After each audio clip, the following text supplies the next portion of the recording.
gon' celebrate your party with you. Come on now. Celebration. Let's all celebrate and have a good time. Celebration. We gon' celebrate and have a good time. It's time to come together. It's up to you. What's your pleasure? Everyone around the world, come on! Ladies and gentlemen, I'll see you guys in just a little while. Thank you.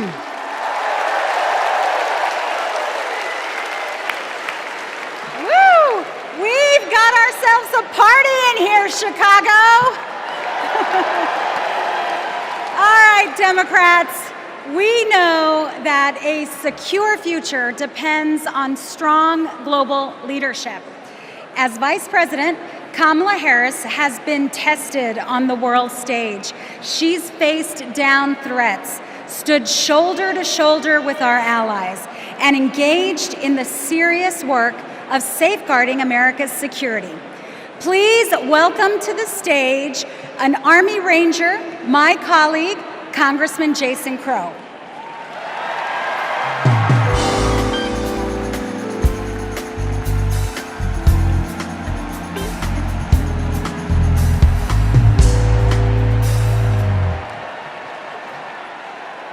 Before serving in Congress, I was a paratrooper and an Army Ranger. Over 100 combat missions in Iraq and Afghanistan taught me what really makes America strong and secure. You see, it's not tough talk, it's not chest thumping, because in war, talk is cheap. And trust me, I know a couch commando when I see one.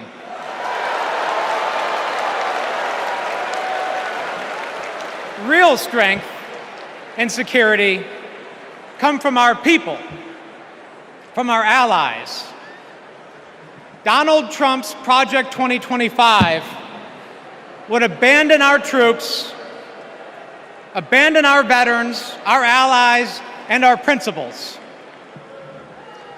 In Chapter 4, Trump plans to do Putin's bidding by abandoning Ukraine and walking away from our NATO allies.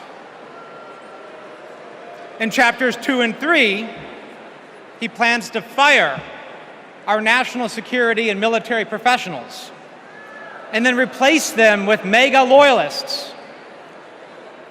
But I refuse to let Trump's golf buddies decide when and how our friends are sent to war. When we join the military, we raise our right hand and we take the oath. We know that it comes with sacrifice, but we also know that it comes with a promise that America will have our back. Trump will break that promise. In fact, in Chapter 20 of Project 2025, he plans to slash veterans' benefits and then privatize VA healthcare. As a paratrooper, we learned that the leader of the unit jumps first, and then the others follow. Leaders always go first. But Trump, he would push your son or daughter out of the plane and then abandon them when they come home. Our troops deserve a commander-in-chief who will always have their back. That leader is Kamala Harris. And together, we will make Kamala Harris our next commander-in-chief.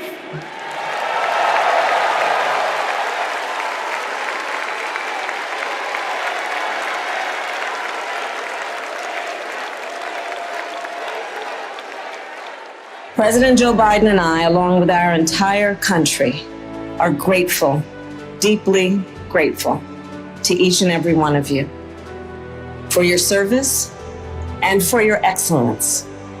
The United States military, without any question, is the strongest and best fighting force the world has ever seen.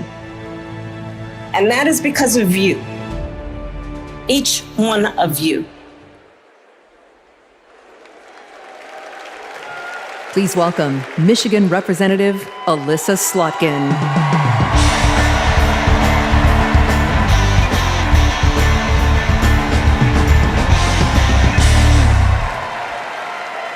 Good evening.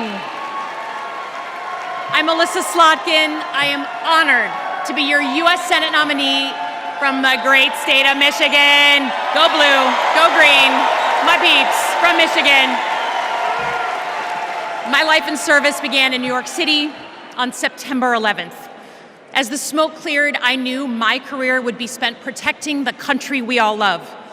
I was recruited by the CIA and served 3 tours in Iraq alongside our military.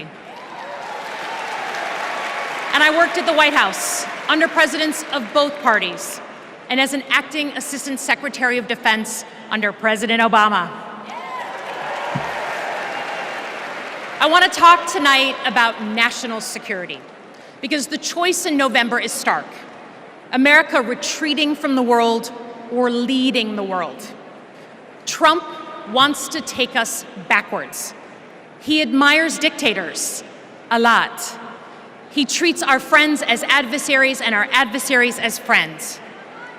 But our vision is based on our values, the values that took us to the shores of Normandy and helped us win the Cold War. We believe America should inspire and lead at home and abroad. We recognize that it's not just about having a strong military, but about tackling global challenges like AI and climate change together. And guess what? That takes friends. You gotta have friends to do that. Vice President Harris understands our strength abroad is inextricably linked to our strength here at home. Our schools, a strong middle class, and the health of our democracy.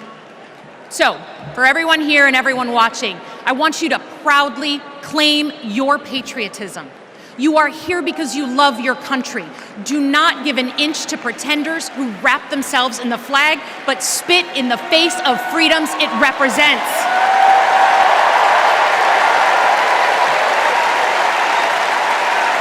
This November, let's elect a president who will lean forward to embrace the future. Because America doesn't follow. We do not retreat. We are the damn United States of America. We lead.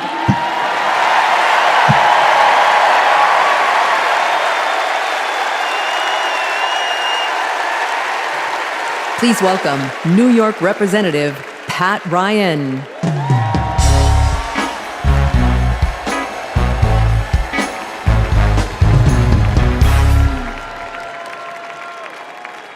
Among the Americans I proudly represent in Congress are the 4,400 cadets at West Point, my alma mater. Last year, I welcomed Vice President Harris when she delivered the commencement address. I watched as she shook the hand of every single cadet. That's the thing about West Point. The day you take the oath to defend our country, you get to look the person in the eye who may one day, God forbid, send you to war and take their measure. And every time, Kamala Harris looked back with respect, with reverence.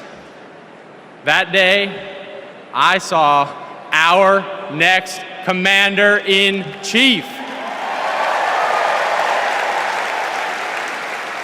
At West Point, you learn the honor code. A cadet will not lie, cheat, steal, or tolerate those who do. Well, there's a candidate who has violated every word in that code.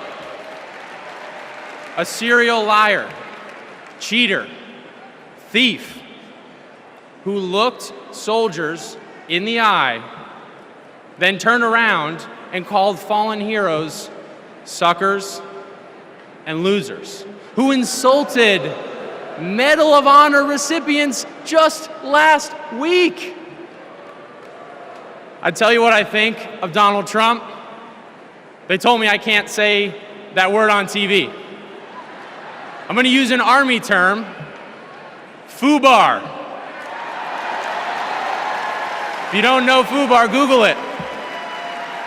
These last few weeks have felt like a new day in America, when we are waking up, rising up as patriots to demand our next president be someone who not only treats our veterans with respect, but everyone with respect, with dignity, with decency, with the truth. Someone like Kamala Harris, our next commander-in-chief.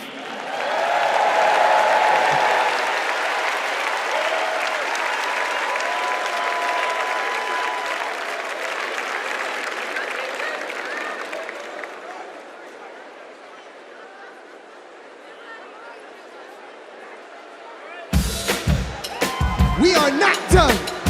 I'm trying to tell you guys that I want to see you up off your seats, dancing and moving around. Get excited with me and say, I say I'm too late. Got nothing in my brain. That's what people say. That's what people say. I go on too many dates, but I can't make them stay. At least that's what people say. That's what people say. But I keep cruising. Can't stop, won't stop moving. It's like I got this music in my mind saying it's gonna be alright. 'Cause the players gonna play, play, play, play, play. And the haters gonna hate, hate, hate, hate, hate. Baby, I'm just gonna shake, shake, shake, shake, shake. Shake it off, shake it off. Heartbreakers gonna break, break, break, break, break. And the fakers gonna fake, fake, fake, fake, fake. Baby, I'm just gonna shake, shake, shake, shake, shake. Wait. Shake it off, shake it off. hold on. Come and move that in my direction. So thankful for that. Representando para mi latino aquí conmigo esta noche. Yeah. Oh, you are my sunrise on the darkest day. Got me feeling some kind of way. Make me wanna savor every moment slowly. Hold on. Slowly. Despacito. Quiero respirar tu cuello despacito. Deja que te diga cosas al oído. Para que te acuerdes si no estás conmigo. Despacito. Quiero desnudarte a besos despacito. Firmo en las paredes de tu laberinto. Y hacer de tu cuerpo todo un manuscrito. Quiero ver bailar tu pelo, quiero ser tu ritmo. Que le enseñes a mi boca tus lugares favoritos. Favorito, baby. Ladies and gentlemen, one more time, I'm DJ Metro and I'll be back.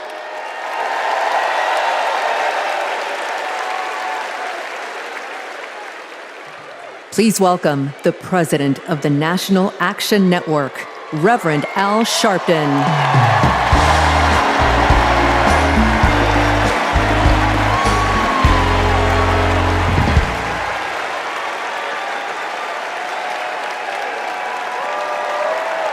Thank you.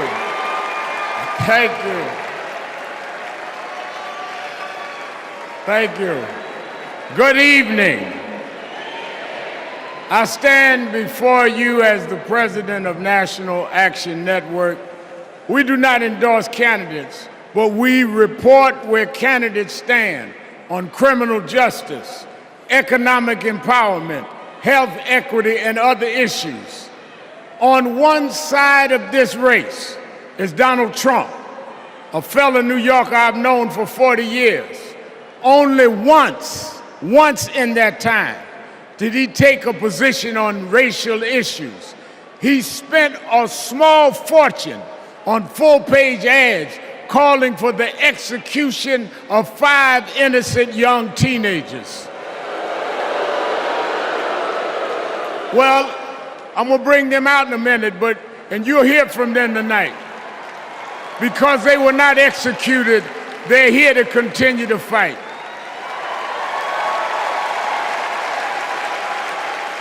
But it was there that I saw Trump love to fan racial flames.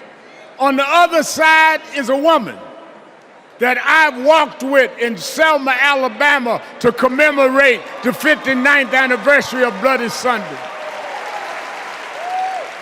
Kamala Harris spoke to me that day about unity and passing bills.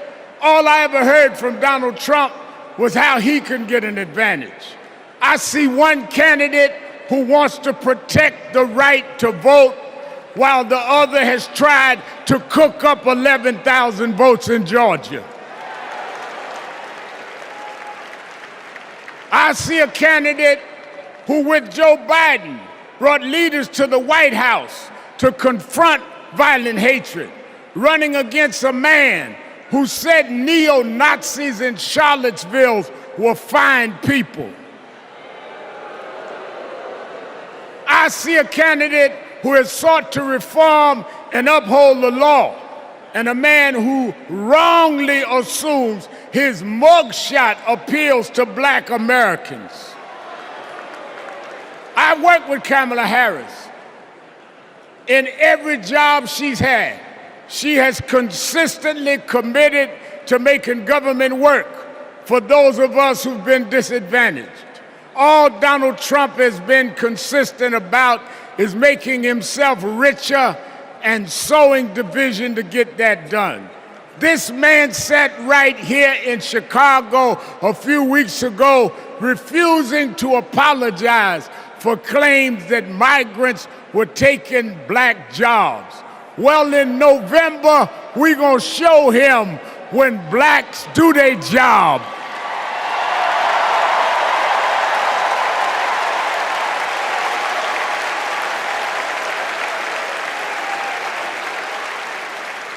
And we are going to join with whites and browns and Asians, and we're going to do a job on those that have done a job on us.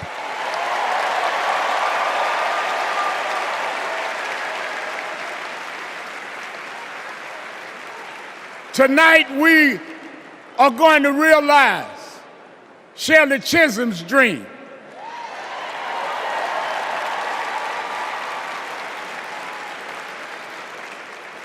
"52 years ago, I was one of the youth directors in her campaign for president.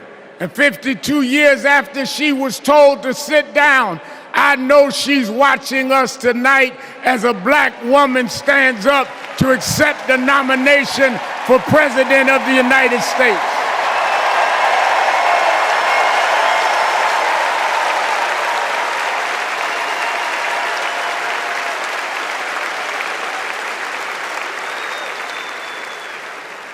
We have fought too hard for women to be told to get out of the kitchen.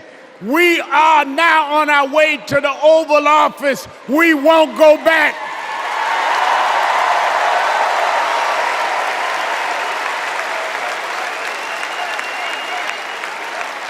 We fought hard. We fought hard for LGBTQ loved ones to get out the closet. We won't go back.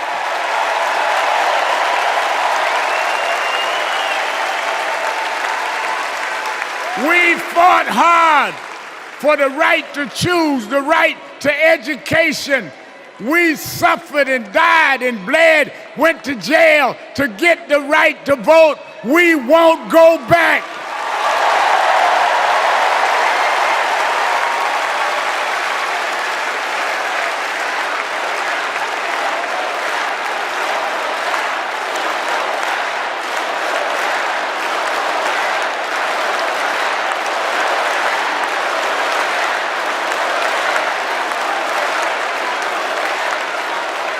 So we must be committed, no matter how the Supreme Court tries to roll back on civil rights, no matter what the amount of money they have.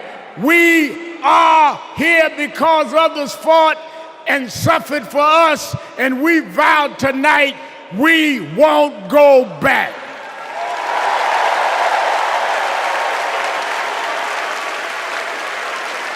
This November, we will go forward to fulfill the promise of a just and fair nation. And let me say, as we transition, I'm a preacher. And in Psalms it says, weeping may endure for a night, but joy comes in the morning. We've endured January 6th. We've endured conspiracy theories. We've endured lies and areas of darkness. But if we stay together, black, white, Latina, Asian, Indian American, if we stay together, joy, joy, joy, joy coming in the morning.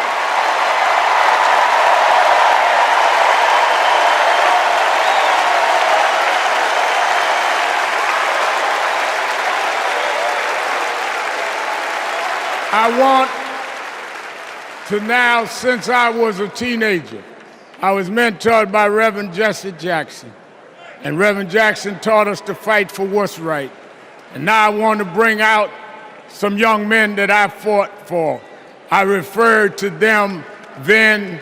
They were known as the Central Park Five. Now they are the Exonerated Five.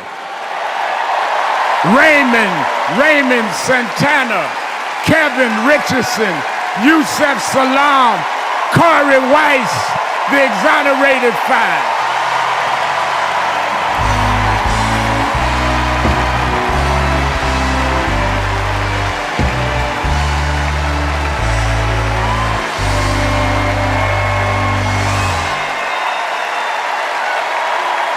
We won't go back.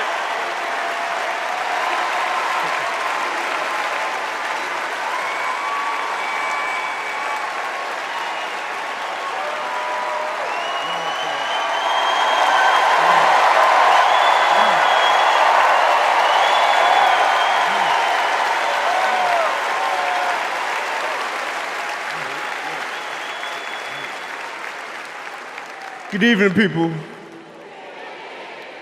My name is Corey Wise. 35 years ago, my friends and I were in prison for a crime we did not commit. Our youth was stolen from us. Every day as we walked into courtroom, people screamed at us, threatened us because of Donald Trump. He spent $85,000 on a full-page ad in the New York Times, calling for our execution.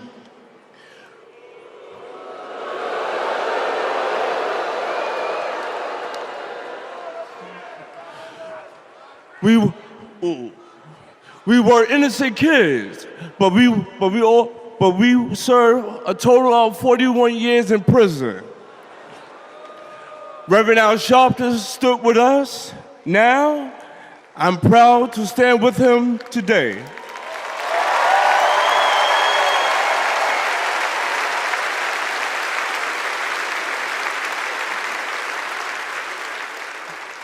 Vice President Kamala Harris has also worked to make things fairer. I know she will do the same as president. Now, I approve that message.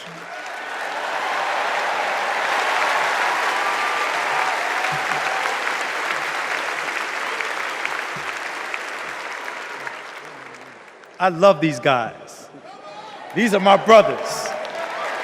These are my brothers. Yes, indeed. America. I am Yusef Salaam.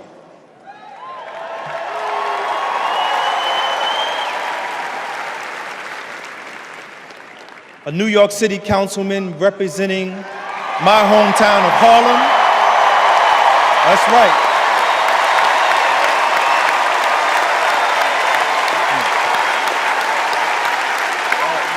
Man. Representing my hometown of Harlem, USA. And listen, as my friend Corey Wise just said, 45 wanted us unalived. He wanted us dead. Today, we are exonerated because the actual perpetrator confessed and DNA proved it. That guy says he still stands by the original guilty verdict. He dismisses the scientific evidence rather than admit he was wrong. He has never changed, and he never will.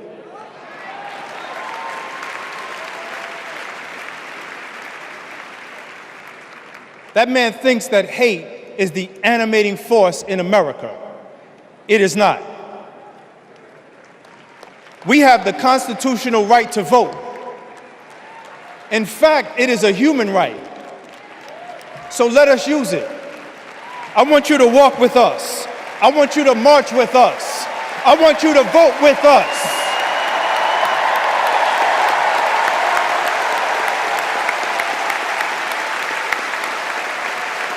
And together, and let me tell you, this is going to be so beautiful. And together, on November 5th, we will usher in Kamala Harris and Tim Walz into the White House.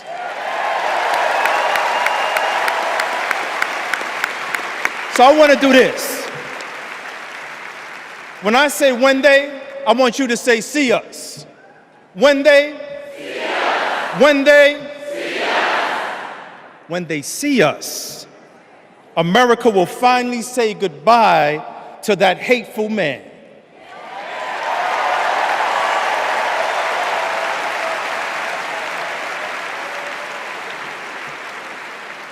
We will say what I have said after 7 long years on wrongful incarceration. Free at last. Free at last. Free at last. Thank God Almighty, we are free at last. God bless you, and God bless the United States of America.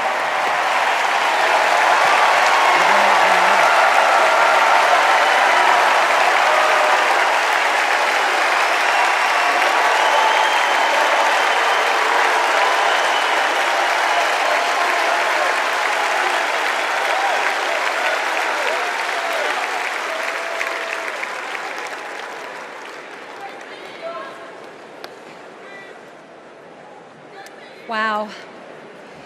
Our country is built on justice, and people's lives, as we just heard, can be harmed when we fail to do justice. But Kamala Harris fights to do justice. No one knows that better than the prosecutors who fought alongside her.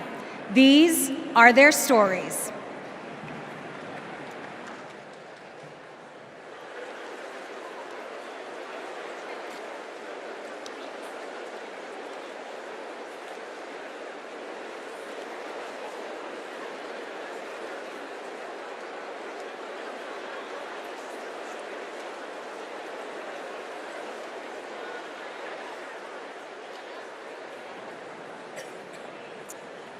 I'm Amy Resner.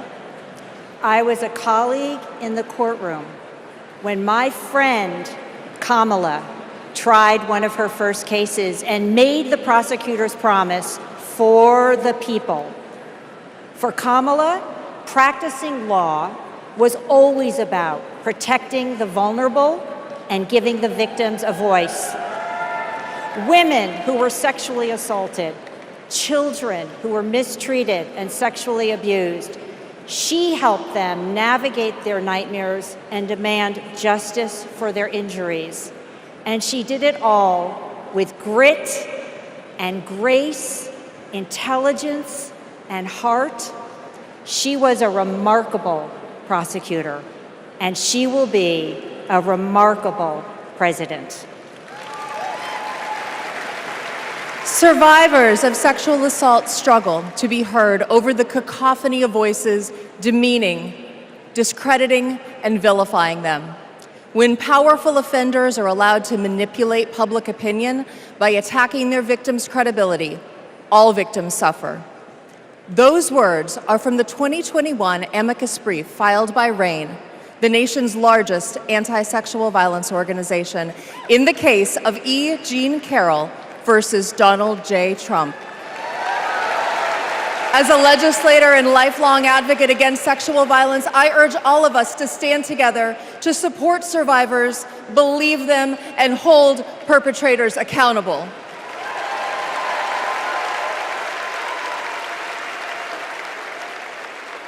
I'm Lisa Madigan, former Attorney General of Illinois.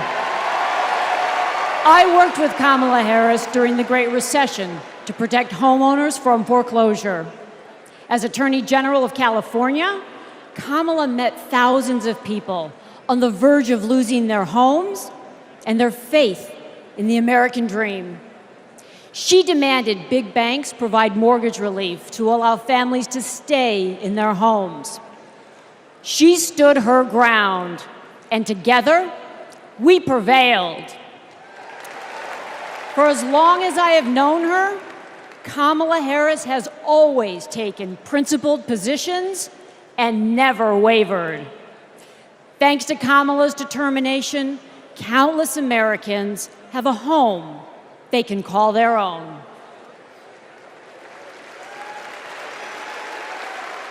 And I'm Mark Morial, civil rights leader and former mayor of New Orleans. In the 1970s, Donald Trump was sued for refusing to rent his apartments to African Americans. His employees were told, put those applications in a drawer and leave them there. It was straight up housing discrimination.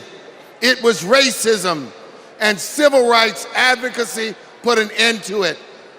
Kamala Harris has a plan to build more housing, keep rent prices fair, and help more people own homes. Donald Trump, you denied black people the American dream, and Kamala Harris is creating a future where every family, yes, every family has a place to call home. I'm Nathan Horns. In 2010, I went to college in California to pursue my dreams, but ended up with a nightmare. Corinthian Colleges was a predatory for-profit chain. They defrauded more than 500,000 students and burdened us with loans we could never repay. Then, Kamala Harris stepped in. As Attorney General of California, she stuck up for students. She prosecuted Corinthian, and as Vice President, she stuck with us. As we fought and we organized for debt relief, the Biden-Harris administration came in, canceled all Corinthian student debt, and gave us back our futures. My name is Tristan Snell, and I prosecuted Trump University.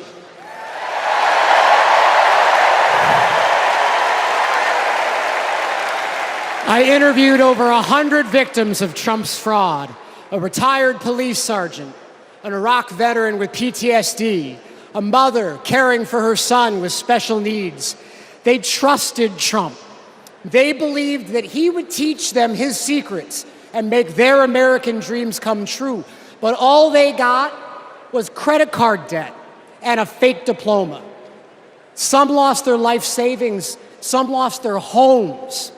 Donald Trump ripped off his biggest fans and made $5 million in profit. Kamala Harris fought scammers like him, and as president, she will continue to fight for you, for us, for the people.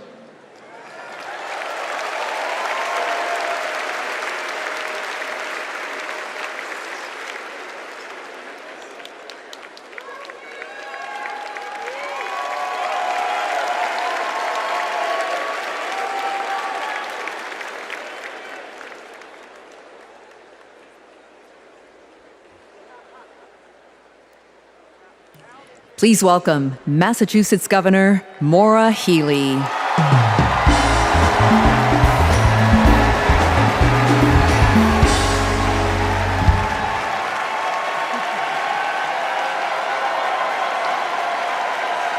the people. Those 3 words define the role of a prosecutor.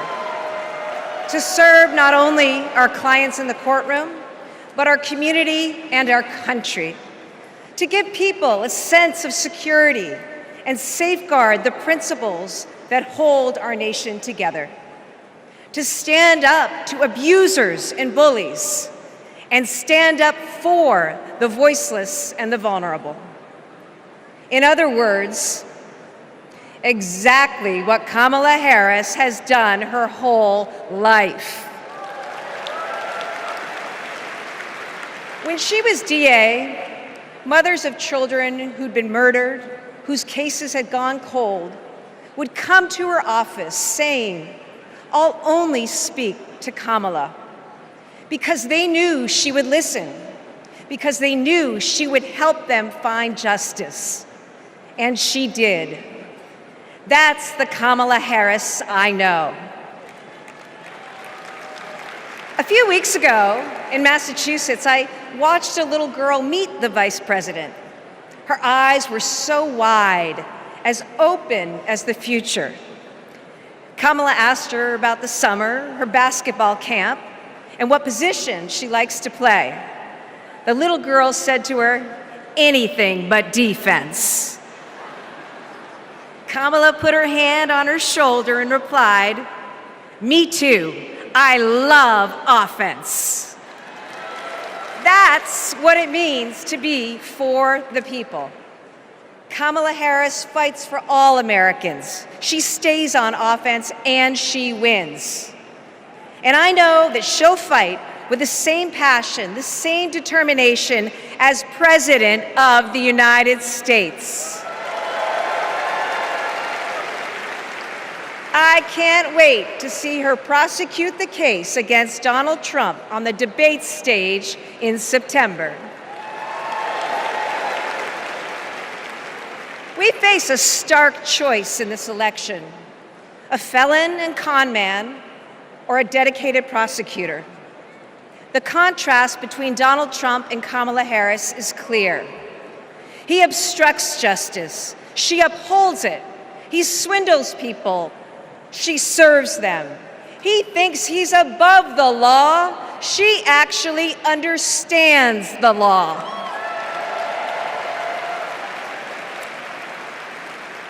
That's what this election comes down to. One candidate who's out for himself, or Kamala Harris for the people. It's a battle for the future of our nation. And tonight, we will prove beyond a reasonable doubt that Kamala Harris should be, she must be, the next President of the United States. Thank you.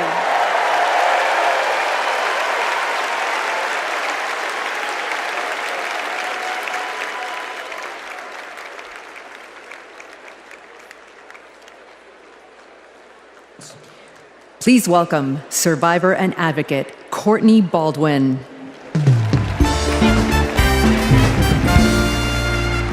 Good evening, Chicago. I'm Courtney Baldwin. In 2013, I was sold for sex in cities across California by a trafficker who controlled every aspect of my life. During those dark moments, I held on to hope that one day I'd be seen as more than a victim, that I could pursue my dreams, and that my trafficker would be held justice. I didn't know it yet, but waiting for me on the other side were people who were fighting for survivors. One of them was Kamala Harris. As California's Attorney General, she fought Backpage.com, the website that let me and thousands of others be bought and sold. She filed criminal charges against its owner that shut down the website for good. No one has ever done that. Vice President Harris is fearless, compassionate, and she still gives me hope. She's protected people like me her whole life, and I know she'll fight for us all as president. Thank you.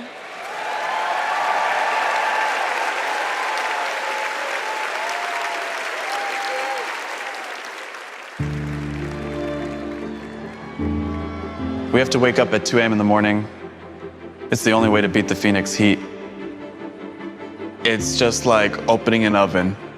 I work on the light rail. It's a good way to tackle the climate crisis, but the clock is ticking. Climate change is one of the greatest con jobs ever. All of this with the global warming and that, a lot of it's a hoax. It's a hoax. Hurricane Beryl is the earliest Category 5 on record. Climate change isn't a hoax, and it's not happening in the future. It's happening right here, right now. Here in Phoenix, the most consecutive 110+ degree days in a row. Trump is pouring gasoline on the fire. He proceeded to solicit $1 billion from the fossil fuel companies because if elected, he would roll back environmental rules and repeal regulations. Trump's Project 2025 agenda gives tax breaks to big oil and completely tramples the middle class. Trump would gut clean energy jobs like mine. This work gives us security and economic freedom. Trump would rip that away. Kamala Harris sees the future differently. She's a clean energy champion. She took on big oil that gouged Americans. Harris was the deciding vote that passed Democrats' epic clean energy investments. Kamala will fight for climate and clean energy policies that protect our health and hold big polluters accountable. The clock is not just ticking, it is banging. And that is why President Biden and I made the largest climate investment in America's history. We are not going back. I was raised to care for my community. That means jobs for my guys and a clean energy future.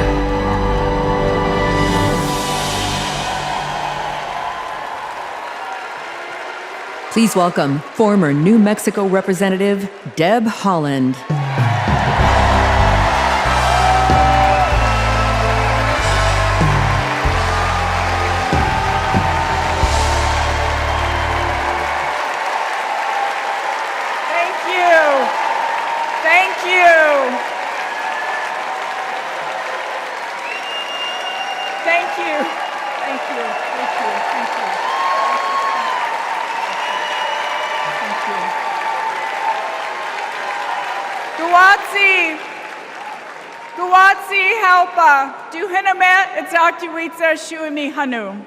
In my Karis language, greetings, friends and family. My name is Kresh Turquoise, and I'm from the Turquoise clan. 35 generations ago, my ancestors built lives in the high desert of New Mexico. I am on this stage tonight because of them. While fishing with my dad and running through the desert with my cousins, I learned that we have a responsibility to take care of our planet. Donald Trump never learned that lesson. He called the climate crisis a hoax. He made it easier for big companies to poison our air and water. An American president must lead the world in tackling climate change.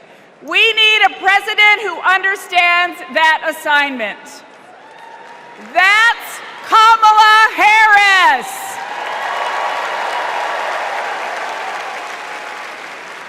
I know her record. She held polluters accountable for spilling oil into the San Francisco Bay. She defended President Obama's Clean Power Plan in court. And as Vice President, she cast the tie-breaking vote for the most ambitious climate action plan in our nation's history.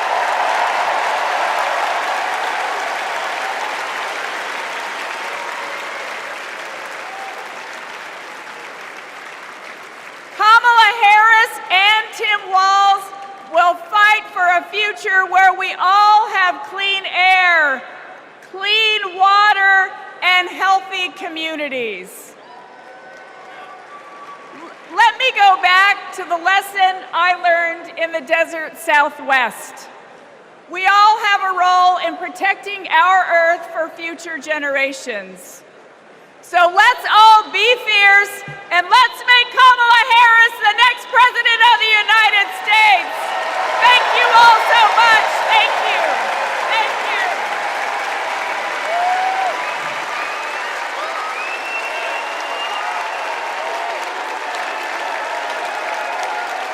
you. It's an election year, and both parties are battling to prove that they stand with workers. But sometimes, workers don't get the invite. Do you know where the auto workers are? I haven't seen anybody from the UAW. Nobody from the UAW? After we struggled to find any auto workers at Trump's Rally for Auto Workers, we hit the road to find out what Democrats have been up to. The Inflation Reduction Act, helping to fuel a boom in clean energy. Creating 9 million new clean energy jobs over the next 10 years, once-in-a-generation investment. I thought that American manufacturing was supposed to be dead. Here I am looking at one of the biggest auto mega plants being built. We talked to workers in rural Tennessee who joined a union for the first time to build one of the largest battery plants in the country. We have 20-year-old people thinking about their future. We never did that. I got things now that I never thought I could have. Generational wealth, I'm working on that. Medical, dental, vision, pension, something to fall back on when it's all over with. We went to Vegas, where union workers are building America's first high-speed rail. To Lordstown, Ohio, where auto workers who lost their jobs under Trump returned to work at a new battery plant. This could be the future. This could bring industry back to Lordstown. We saw it in its heyday, and here we are. We have the opportunity to make the battery. And Milwaukee, where workers are replacing every lead pipe in the city. It helps with the struggle. You don't have to struggle with 2 or 3 jobs. You know, you can maintain with one job. This is my own neighborhood. This is your own neighborhood? Yes. Makes me feel good because I'm giving back something. It's easy for stories like these to get drowned out by fake worker rallies at non-union plants. Does anybody know that there's a Donald Trump event just an hour away from here? Yes? No? No. Was anybody invited to it? But over the last 4 years, only one party has invested trillions in clean energy, bringing back manufacturing and rebuilding infrastructure, putting workers at the center of it all. And this is just the start. Please welcome John Russell.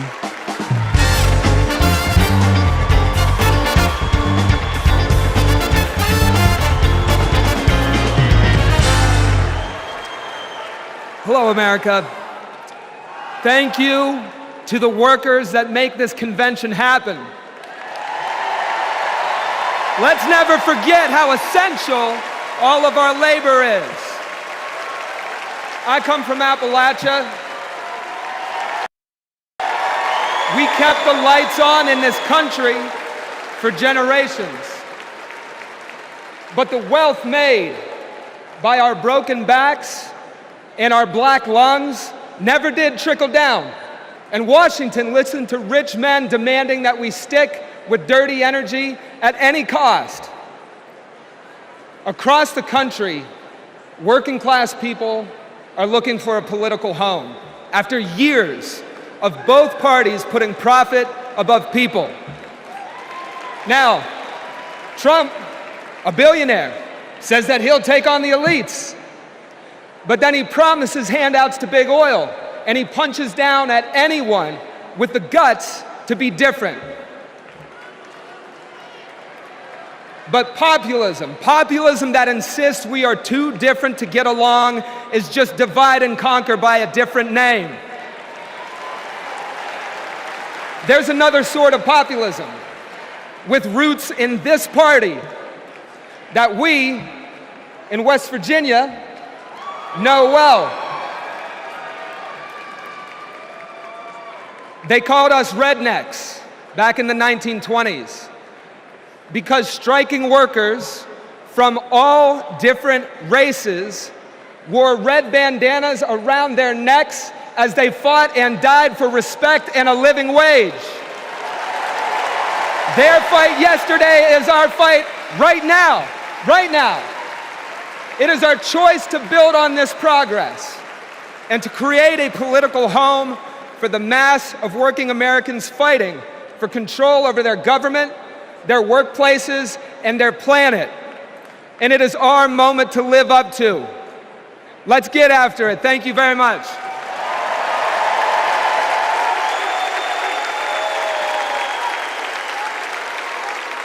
Don't know why, but I feel like When our team of students passed one of the first climate justice policies in our nation, Vice President Kamala Harris showed up. She came to highlight our initiative because she believes in us. Last year, my dad retired after spending more than 30 years working at one of our country's most polluting power plants. Donald Trump doesn't care about people like my dad. I know Vice President Harris will put working families ahead of big oil billionaires. Kamala Harris approaches climate policy through the eyes of future generations, like mine. As new voters and as new leaders, I'm excited to join Harris in the fight for our future.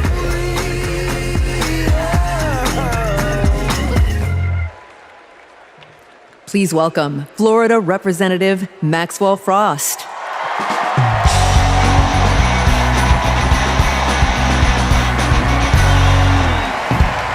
I'm Maxwell Alejandro Frost, and I'm proud to be the first member of my generation in Congress. I'm also proud to represent Central Florida. You might expect me to talk about how climate change will impact our future. But as a Floridian, as a Florida man, I'm here to tell you that the climate crisis isn't some far-off threat. It is here. Donald Trump and J.D. Vance think they can divide us by saying this crisis is some type of hoax. But I've walked the streets of communities that have been forced to rebuild after hurricane flooding destroyed their homes. I've heard the stories of immigrant farm workers made to work in horrid conditions exacerbated by this crisis. And I felt the scorching record heat and know that climate change can sometimes feel like an unstoppable force. But with our movement and with organizing and an administration that cares, we are making progress. Kamala Harris and Joe Biden have proven that tackling this crisis creates jobs, that investing in clean energy protects our health, and that investing in mass public transit builds strong communities. And we must always remember that peace is essential to our climate and war destroys our environment. This election is about every drop of water that we consume and every breath we breathe. Fighting the climate crisis is patriotic. And unlike Donald Trump, our patriotism is more than some damn slogan on a hat. It's about actually giving a damn about the people who live in this country. Because when you love somebody, you want them to have clean air. When you love somebody, you want them to have safe drinking water. And when you love somebody, you want them to have a dignified job. And so, America, it's simple. Let's get to work and elect Kamala Harris and Tim Walz for our planet, for our future, for our present, and for our people. God bless.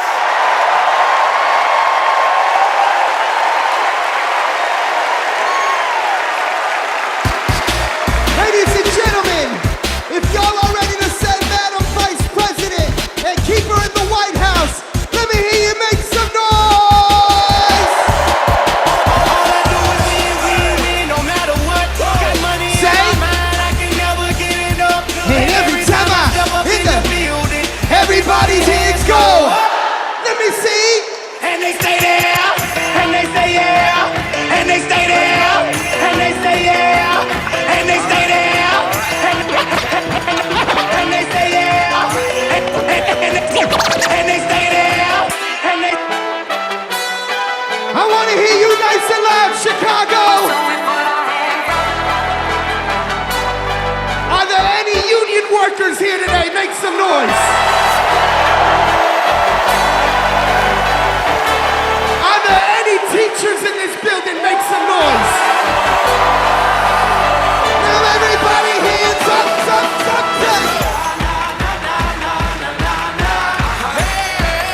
Whoa. Thank you, ladies and gentlemen. I'm DJ Metro. We'll be back for more.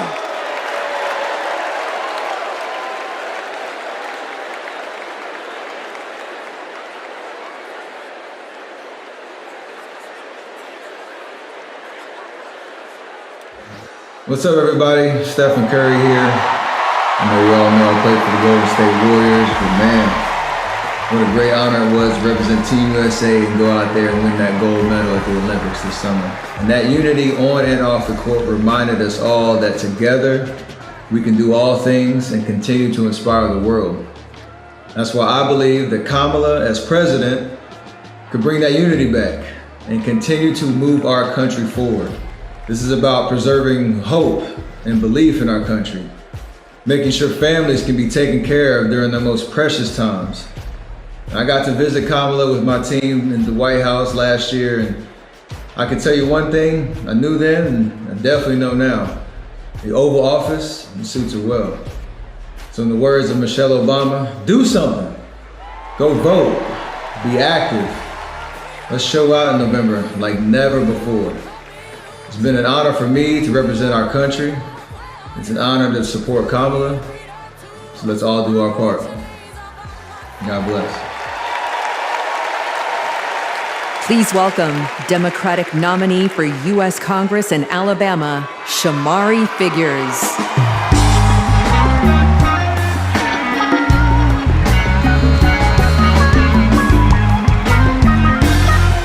Good evening, America. And hello, sweet home, Alabama. I am running for Alabama's 2nd Congressional District. This is the district that gave America the Tuskegee Airmen, Rosa Parks, Fred Gray, and it is the birthplace of the civil rights movement in Montgomery, Alabama. And of course, this district is home to Mr. Good Trouble himself, Congressman John Lewis. Look, my pathway to this stage was paved by a legacy of fighters. Fighters that include my mother, Alabama State Senator Vivian Davis Figures, who is here at her 11th DNC. And it also includes my father, my late father, Michael Figures, who was also a state senator and civil rights lawyer who sued the Klan into bankruptcy. Listen, all of America, all of us owe a debt to courageous freedom fighters, both known and unknown, a debt that can never be repaid. But what we can do is ensure that the work of those fighters who came before us continues, and that our sacred right to vote is always protected. Kamala Harris gets this. She's working to protect our freedoms every single day.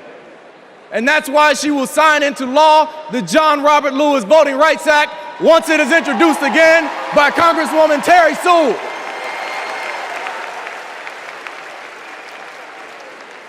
Listen, America, a California poet named Kendrick Lamar recently reminded us that sometimes we gotta pop out and show up. Well, America, it's time we pop out and vote. It's time we pop out from California to Alabama and all across America, and we show them that we are not going back. We are going forward, and we are going forward with Kamala Harris as the next president of the United States of America. Thank you. God bless you. Roll Tide. Let's go win this thing.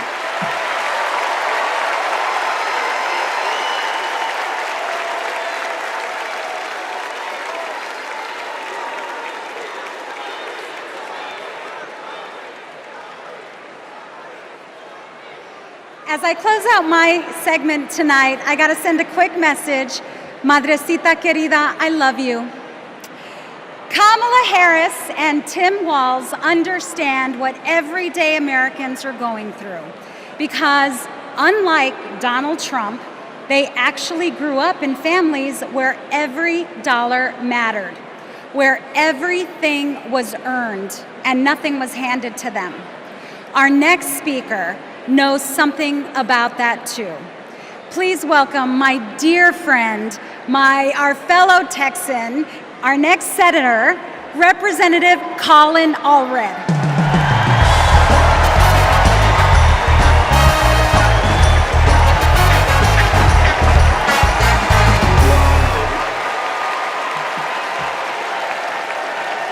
All right.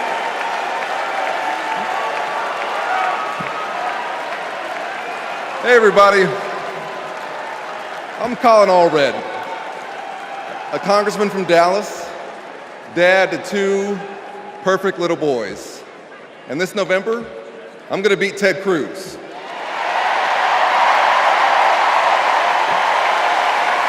And I'm so proud to be here to support our next president, Kamala Harris.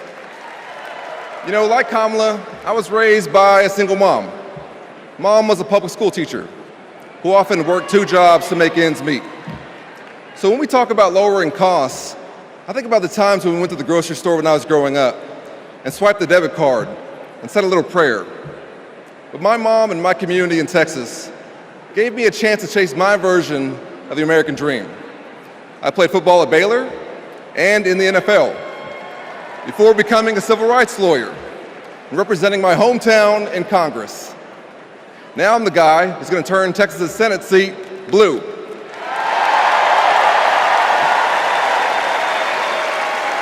You know, in the NFL, we had a term for guys like Donald Trump and my opponent Ted Cruz.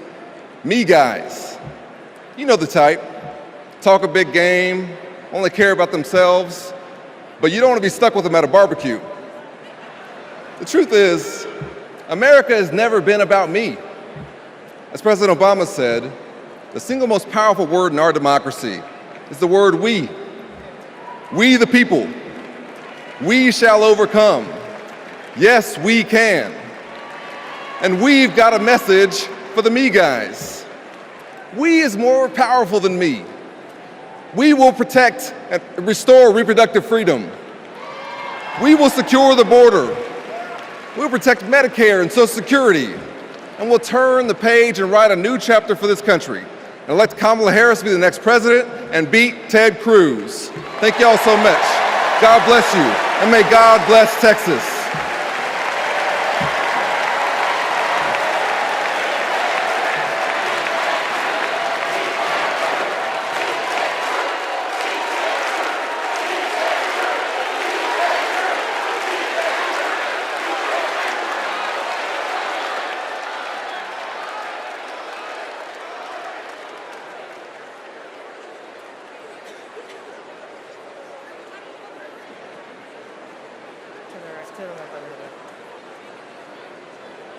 I'm Anya Cook.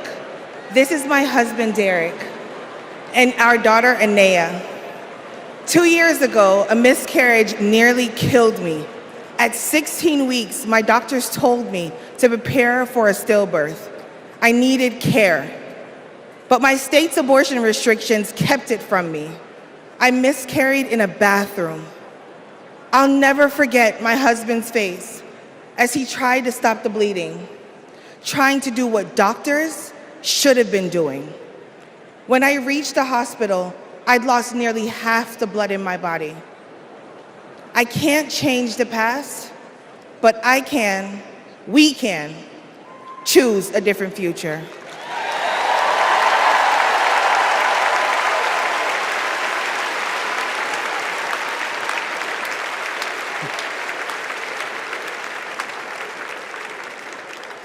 I'm Craig Sicknick, and this is my mother, Gladys. My brother was a U.S. Capitol Police officer, Brian Sicknick, a hero who died after defending our country on January 6th.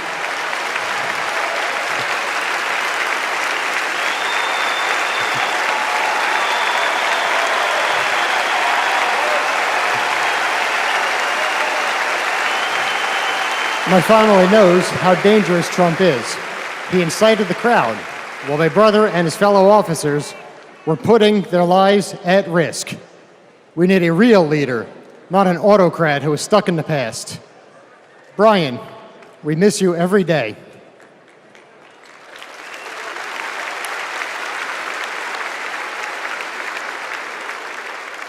I'm Gail DeBoer. I've had type 1 diabetes since I was 11.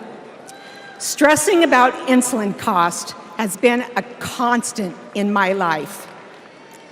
President Biden and Vice President Harris have moved mountains to help. Medicare can finally negotiate prescription drug prices.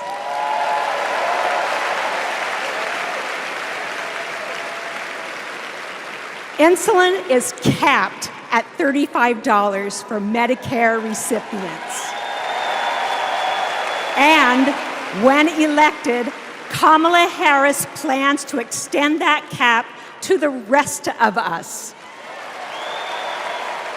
That's the future I want. That's the future I am voting for.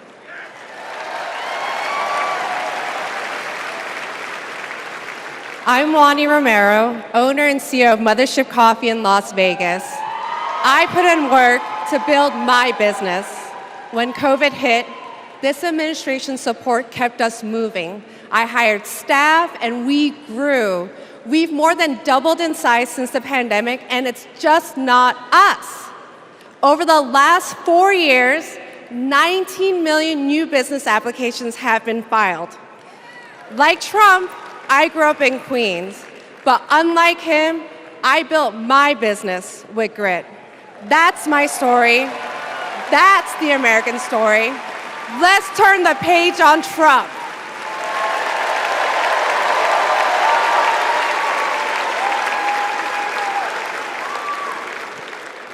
I'm Eric Fitz, and these are my sons, Christian and Carter.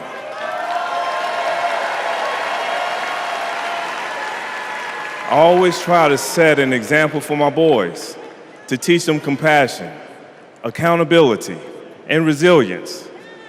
I want those values to be reflected in our leaders. I don't want to have to turn off the TV because our president is lobbing insults or telling lies. I'm tired of all of the hate.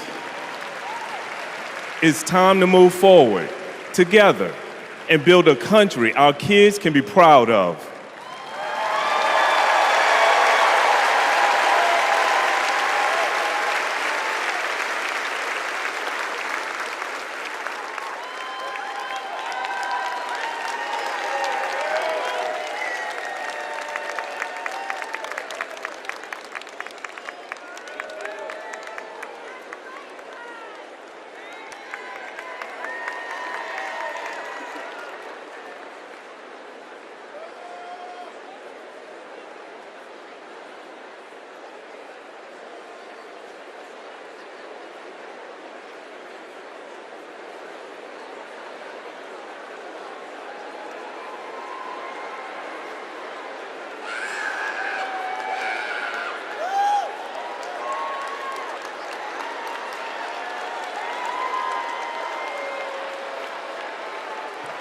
Please welcome the Bulls' official drumline, Chicago's own Pack Drumline.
Party's not over, Chicago!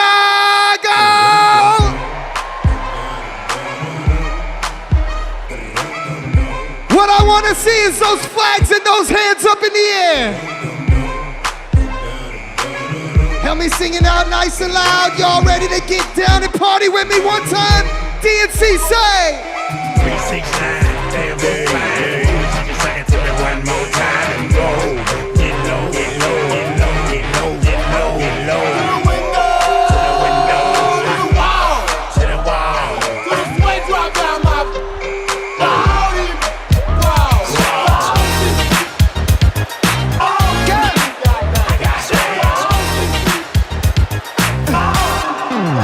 Pop, pop, it's showtime, showtime, showtime, showtime. Guess who's back again? Say. I don't know, I bet they know as soon as we walk in. Showed up, I'm wearing Cuban links, designer mix, Inglewood's finest shoes. Don't look too hard, might hurt yourself. No, to get the Let me hear you say, I'm a dangerous man with some money in my pocket. Keep up. So many pretty girls around me and they're waking up the rocket. Keep up. Why you mad? Fix your face. Ain't my fault they all be jacking. Keep up. Players only. Come on, put your pinky rings up to the moon. Girls, what y'all trying to do? 24 karat magic in the air. Head to toe, so bad.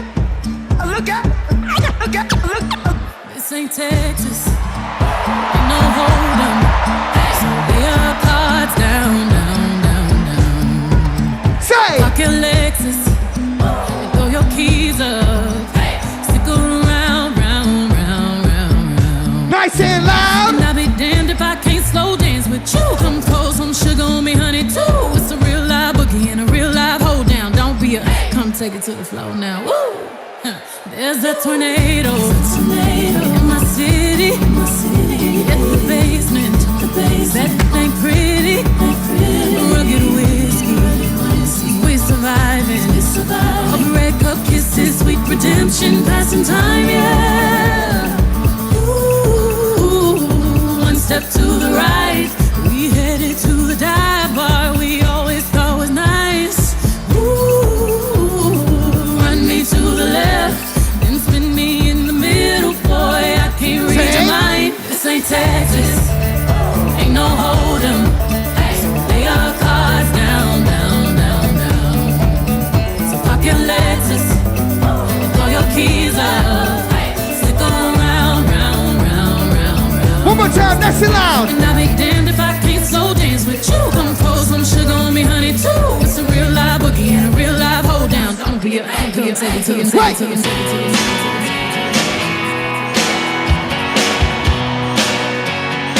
If you've been with me all 4 days, let me see you make some noise right now. And if this is your first convention, let me hear you make some noise. I was born in a small town, and I live in a small town. Papa died in a small town, oh, small communities. All my friends are small town. My parents live in the same small town. My job is a small town, provides little opportunity. Hey!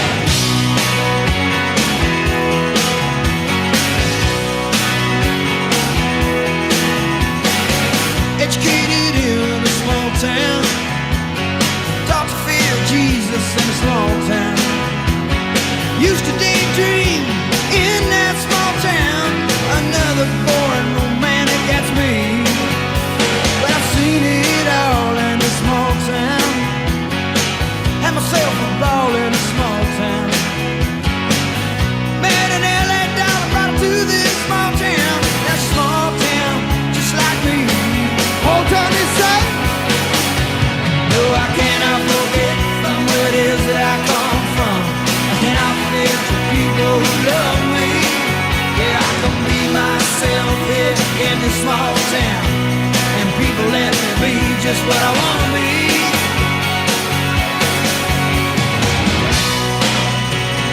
Ooh,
I've been stumbling on good hearts turn to stone. The road of good intentions is gone dry as a bone. We take care of our own. And we say, we take care of our own. One more, wait.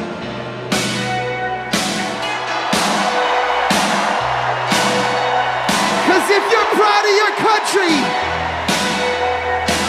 and you're ready to say, Madam VP, and keep her in the White House, make some noise.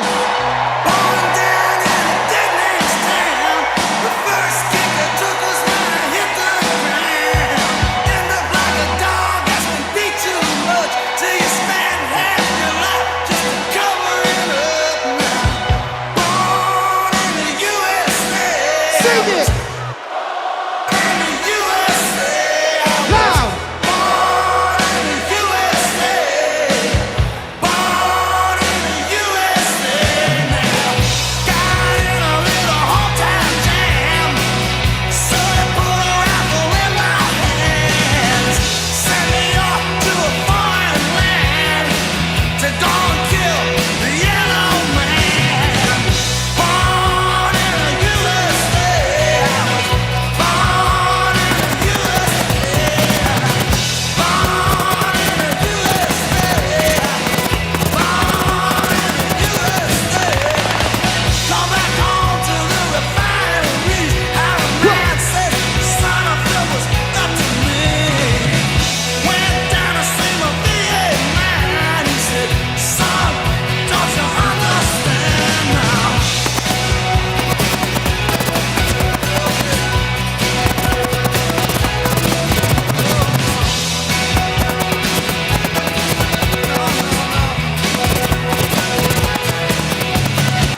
I had a brother I can't solve, fighting off our Vietnam. But still there. Ladies and gentlemen, I hope you enjoyed yourself with me. My name is DJ Metro from Chicago. Thank you for having me.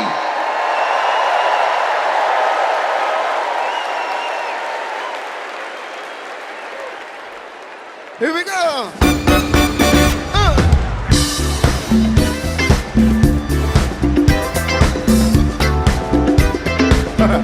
Knock me out.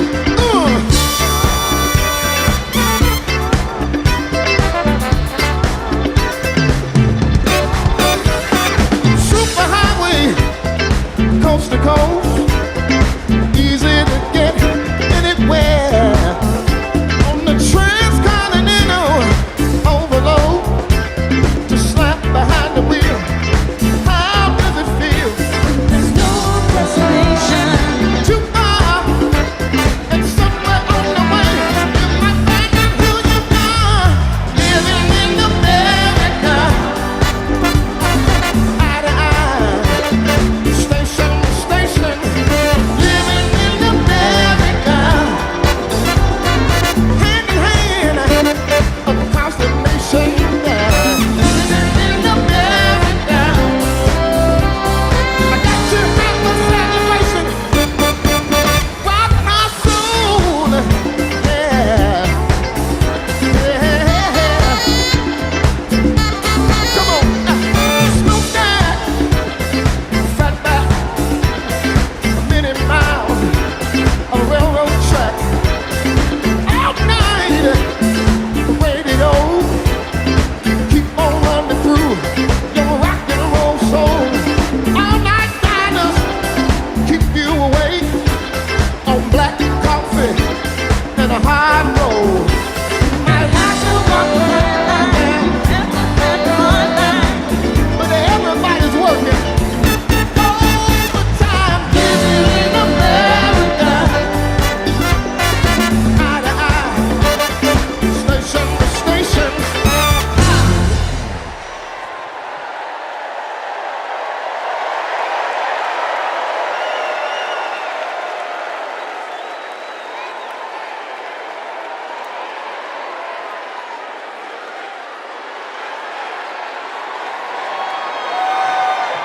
Please stand if you are able and welcome winners of 13 Grammy Awards and the biggest selling U.S. female group of all time, the Chicks.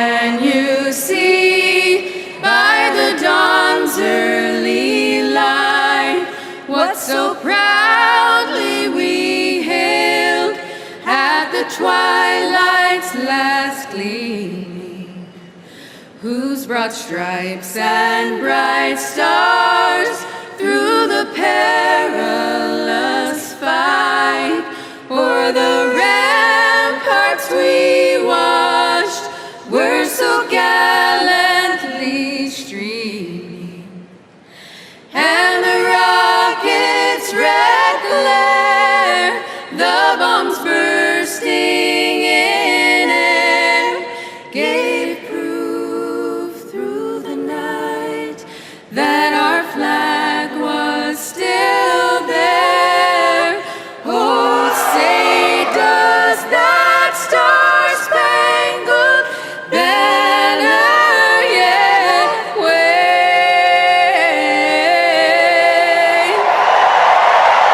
o'er the land of the free and the home of the brave?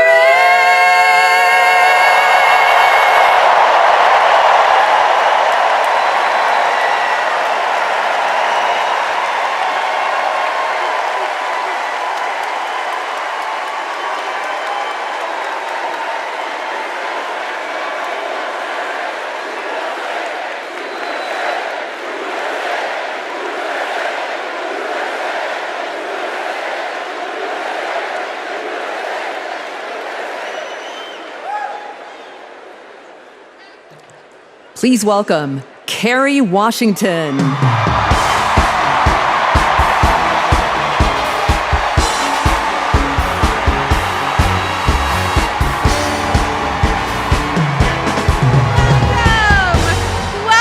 to the final night of the Democratic National Convention. The last 3 nights have been extraordinary, and tonight we hear from our next president, Kamala Harris.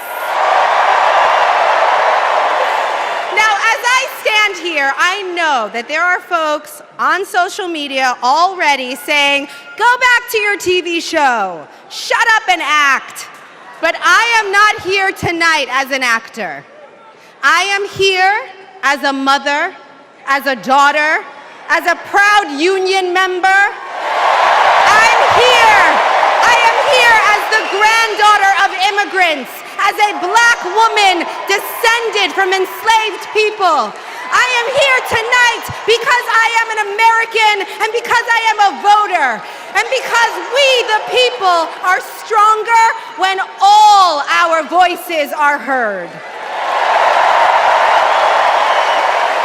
Look, I know that I am the one standing on this stage, but I am not the lead character in this story.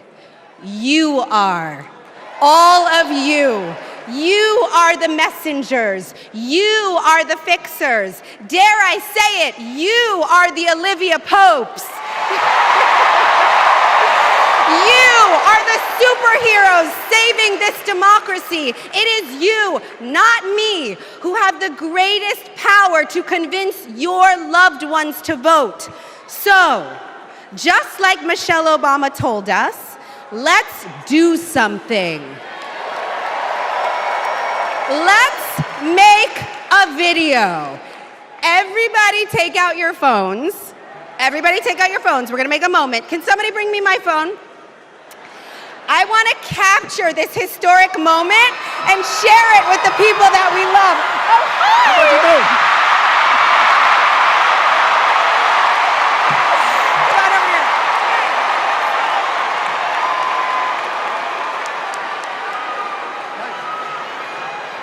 Okay, here's what we're gonna do. You're gonna take this video, guys. We're all gonna take it together. We're gonna post it to social media, text your friends, send this message out into the world. When I say when we fight, you're gonna say? Are you ready? Okay, let's record. We're recording. You ready, Tony? Yep, I'm ready. Okay, ready? When we fight, when we fight, when we fight,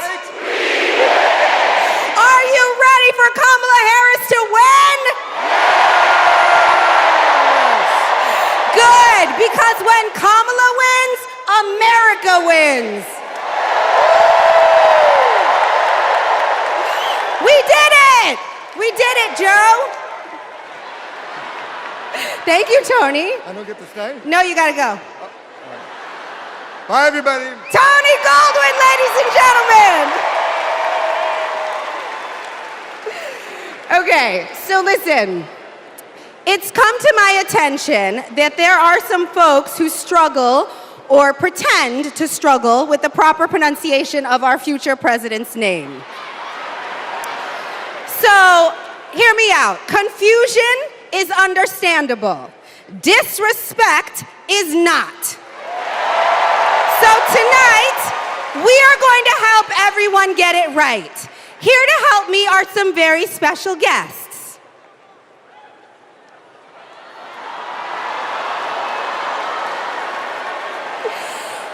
Thank you, ladies. Can you tell us your names? Hello, everybody. My name's Amara. And my name is Leela, her little sister. And what are you here to do? To teach you how to say your auntie's name. Okay, so how do you pronounce it? First you say comma like a comma in a sentence. Then you say la like la la la la la. Put it together and it's 1, 2, 3, Kamala. All right, so let's practice. Everybody over here say comma. Everybody over here say la. Together.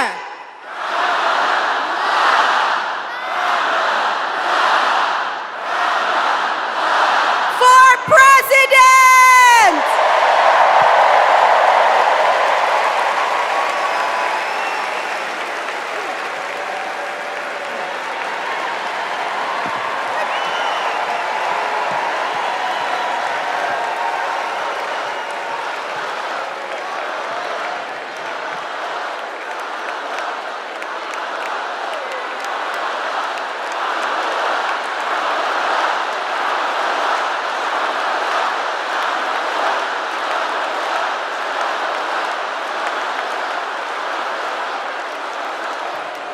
Please welcome Mina Harris, Ella Emhoff, and Helen Hudlin.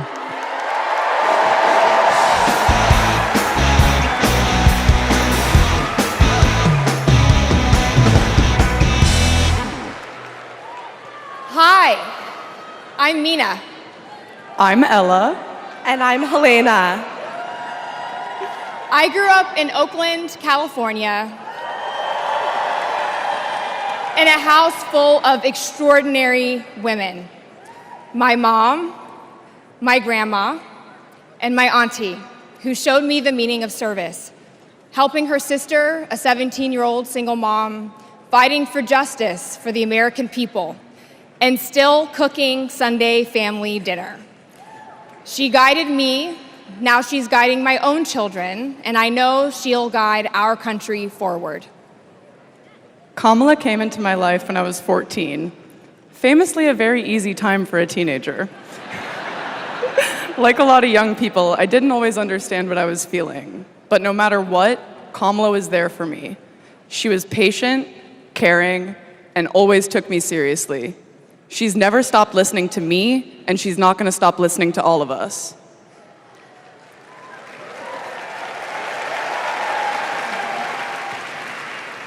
Kamala Harris is my godmother.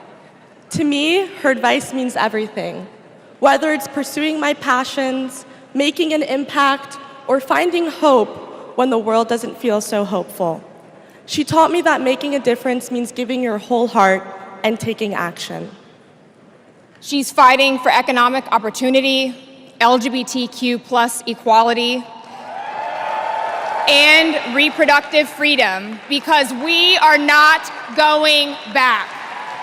She's fighting for social justice, health justice, environmental justice, and she isn't alone. We're all in this fight together. So let's keep up the fight, let's keep up the joy. And let's elect this extraordinary woman as our next president.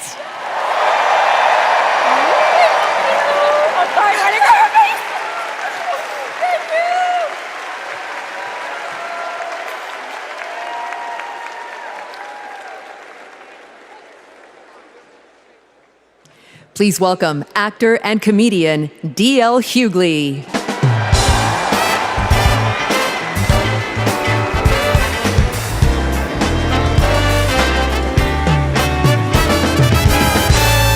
Hey now, hey Chicago, how y'all doing? What's happening, California? Now, wait, where those AKAs at? Where they at?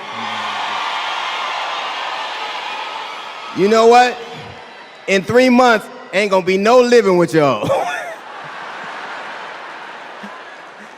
I can tell you this, I don't blame Donald Trump for not wanting to debate Kamala. I've been married to a black woman for 40 years and I ain't won one debate. I'm owing $93,000. Now, of course, Trump is saying that Kamala isn't black. I guarantee you this, Kamala's been black a lot longer than Trump's been a Republican.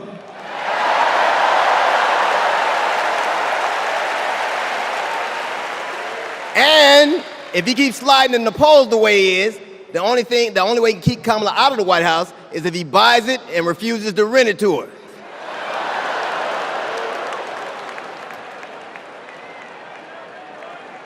Of course, Kamala's getting broad support. They got black men for Kamala, white men for Kamala, Latinos and Asians for Kamala. They even have Republicans for Kamala. Republicans for Kamala. I guess Donald Trump will finally know what it's like when you get left for a younger woman.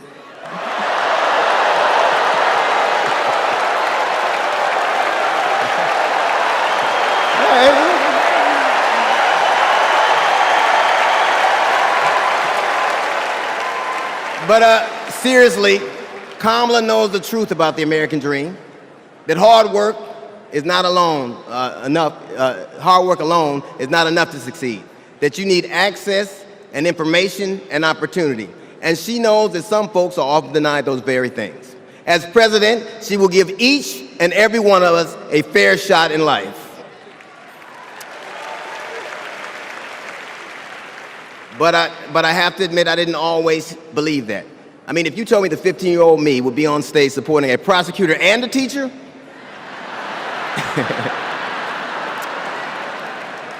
there is no way that I would have believed you. But because of that, I made assumptions about Kamala's record. And I often repeated them to a lot of people. Then one day, Kamala invited me to her house. She put her hand on my shoulder and she asked me to do some research. Something I had never done. Something a lot of people I know had never done before. Imagine attacking someone's character without a single Google search. So I did what I should have done in the first place. I learned that she had done for us exactly what she promised to. I believe that your apology should be as loud as your accusation, and I'm here apologizing in front of the whole damn world.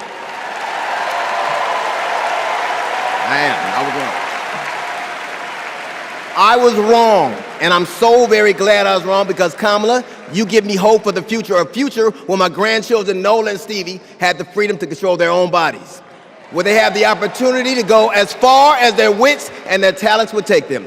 That future, ladies and gentlemen, is possible, but only if we elect Kamala Harris as the 47th President of the United States of America. I will say this to you.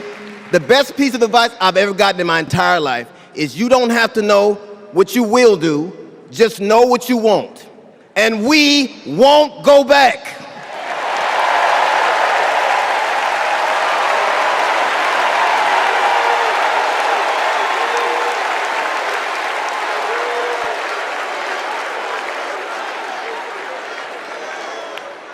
The energy in this room is electric. And you can feel it everywhere, all over the country. In the coming weeks, I want us to find ways to maintain this energy and this joy and this commitment, because there will be days when the work ahead seems impossible. And when that happens, I know what I do. I get involved, I get engaged, I ask myself, how can I be of service to my community?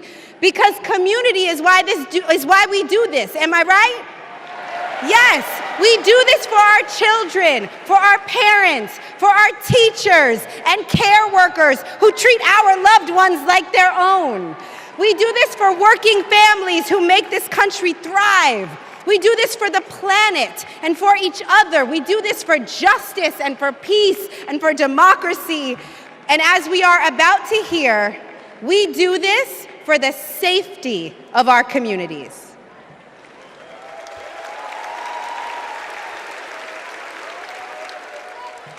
Please welcome Genesee County, Michigan Sheriff Chris Swanson.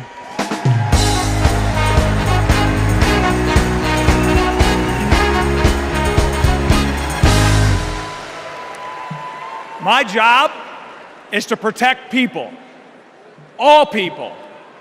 In 2020, righteous anger spilled over into the streets of Flint, Michigan.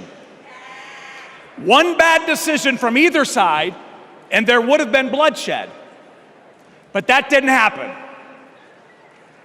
We laid down our riot gear, and we embraced the community, and instead of hate, we chose hope.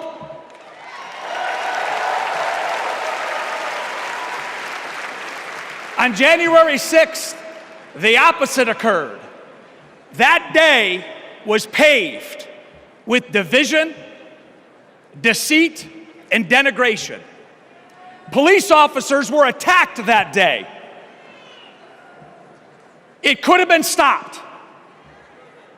We need a leader who will embody what's affixed to all three sides of my sheriff patrol cars: protect, serve, and unify. Kamala Harris is that leader. As a prosecutor, Kamala Harris protected us by putting violent criminals and sex offenders behind bars. If I was in a courtroom, she's exactly the tough prosecutor that I'd want to see. As vice president, she served America by keeping us safer. And I can testify firsthand, where I come from, crime is down and police funding is up. As president, Kamala Harris will unify our country. She will bring us together because our country needs a leader who will go toe-to-toe with drug cartels and bullies. One who has already taken the oath, raised her right hand to advocate for the people. I can tell you in 2020, we were able to turn a protest into a peaceful movement by walking together. One city, one community, and one country. America, let's walk. Let's walk. Let's walk together and let's elect Kamala Harris and turn hate into hope yet again. Thank you.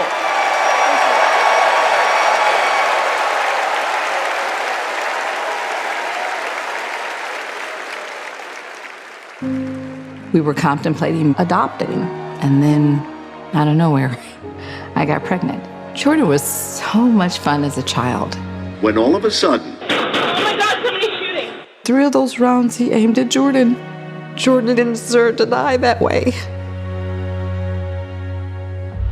Reports of an active shooter at a high school. These students have now lived through so many of these shootings since they were born almost. We were praying and crying. I don't know how we're alive. An active shooter at an elementary school in Uvalde, Texas. Multiple children have been killed. Most of the body's so mutilated that only DNA tests or green Converse could identify. Trump did nothing on guns and was proud of it. There was great pressure on me. We did nothing. After a mass shooting in Iowa, Trump said, I have to get over it. "You never get over it." Kamala Harris and Joe Biden refused to get over it. As district attorney, she got illegal guns off the street. As attorney general, she took on transnational crime rings and stopped gun trafficking. As vice president, she helped pass the most sweeping gun violence legislation in 3 decades, keeping guns out of the hands of criminals, expanding background checks, closing loopholes. We'll finally pass red flag laws, universal background checks, and an assault weapons ban.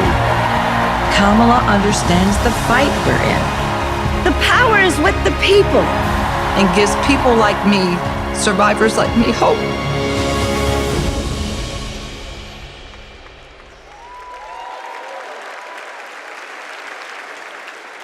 When I worked for every town Please for gun welcome safety. Georgia Representative Lucy McBath.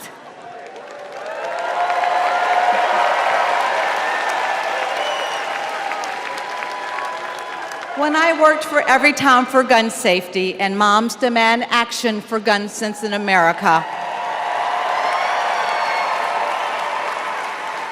I saw firsthand the power of telling our stories. You've just heard mine, but there are many more to tell.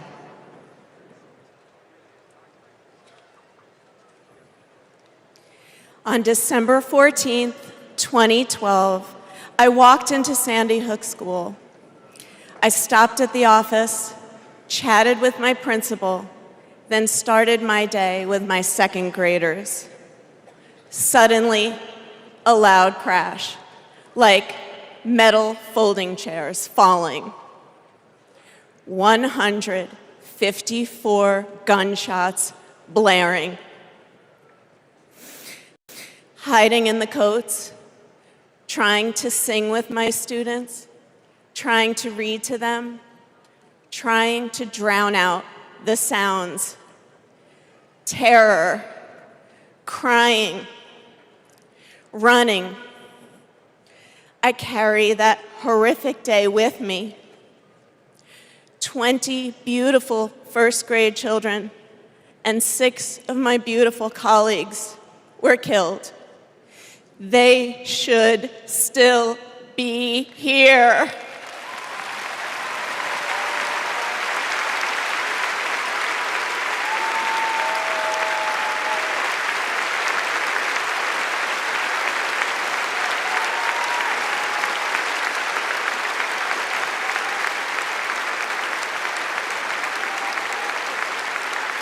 It's 10:30 a.m. at Robb Elementary in Uvalde.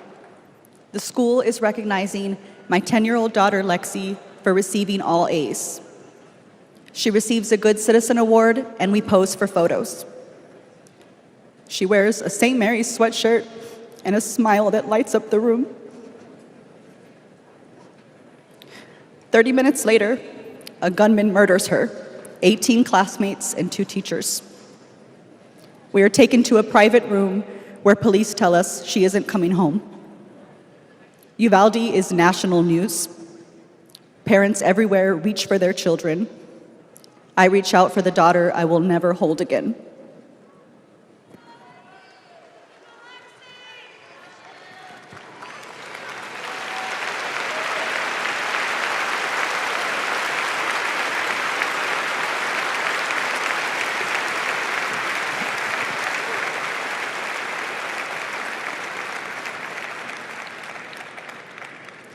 My niece, Sandy Patrice, was 22. She drove to Myrtle Beach for sun and fun and motorcycle parades. Hours later, my phone rang. Shooting on the beach. No one can find Sandy. I stayed calm. You see, my mother, Patricia Ann, had been shot and killed by an abusive partner. I was calm then too. I got to handling business. I called relatives, the police, hospitals, and I kept calling, voice steady, heartbeat pulsing. Then I was connected to the coroner. 10 years of waiting, and Sandy's murder is still unsolved. I'll keep calling, and I'll keep fighting.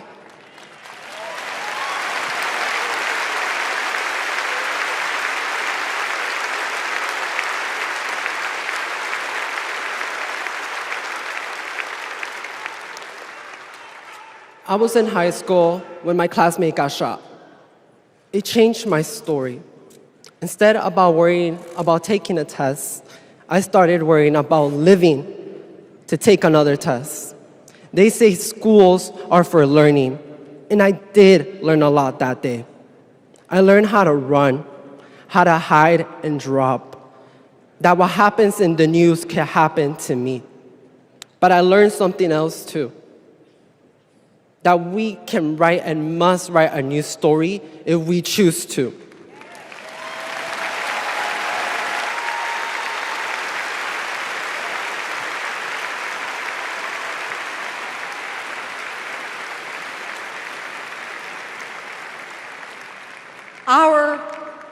Are stories of loss. But make no mistake, our losses do not weaken us. They strengthen our resolve. We will secure safer futures that we all deserve. We will organize. We will advocate. We will run for office.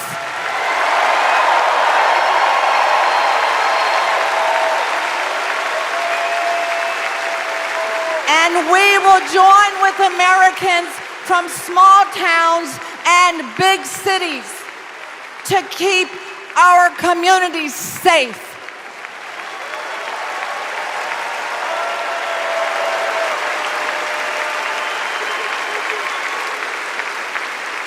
And we will elect leaders like Kamala Harris, who won't just empathize, but will act.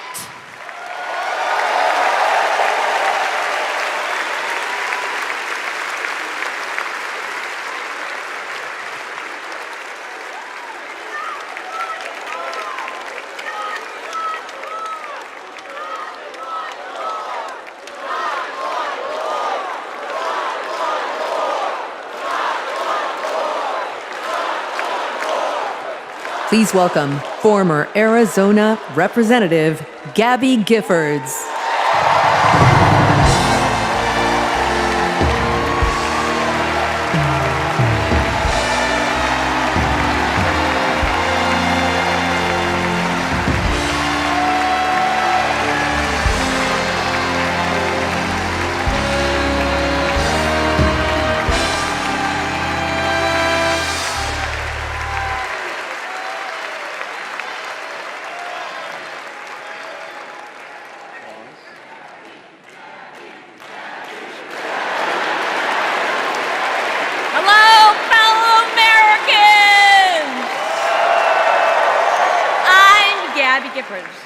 I was born in the great state of Arizona. I was born with grit. I grew up racing motorcycles, mucking stalls, and exploring the beautiful desert. I fell for an astronaut.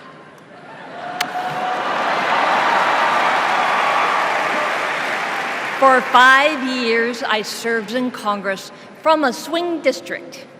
Everybody called me a rising star. Then on January 8th, 2011, a man tried to assassinate me. He shot 19 people. He killed 6. Terrible, terrible day.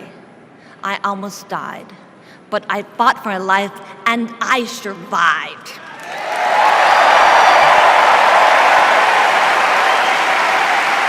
I learned to walk again, one step at a time. I learned to talk again, one word at a time. So many people helped me as I worked hard to recover, including a decent man for Delaware who always checked in. He still does. Thank you, Joe Biden. Thank you for everything. Joe is a great president. My friend Kamala will be a great president. She is tough. She has grit. Kamala can beat the gun lobby. She can fight gun trafficking. Kamala stood up to Wall Street and the drug company. She will protect abortion access.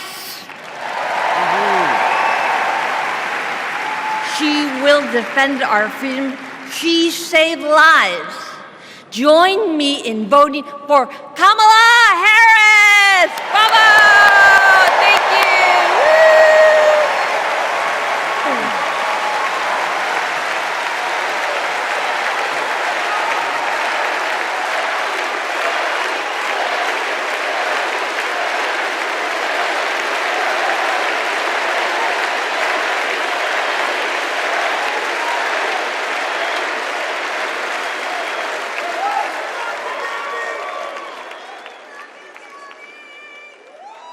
Don't know why, but I feel like freedom.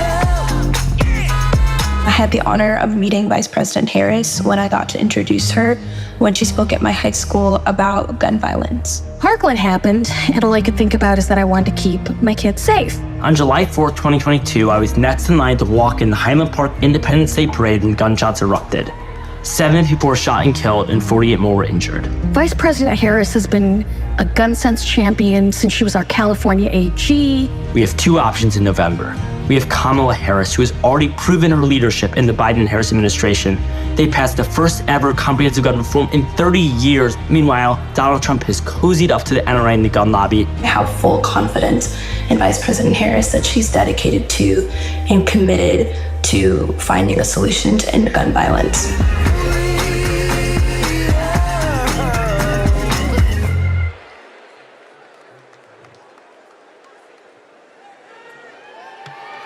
Please welcome 3-time Grammy-winning singer-songwriter and global pop icon, Pink.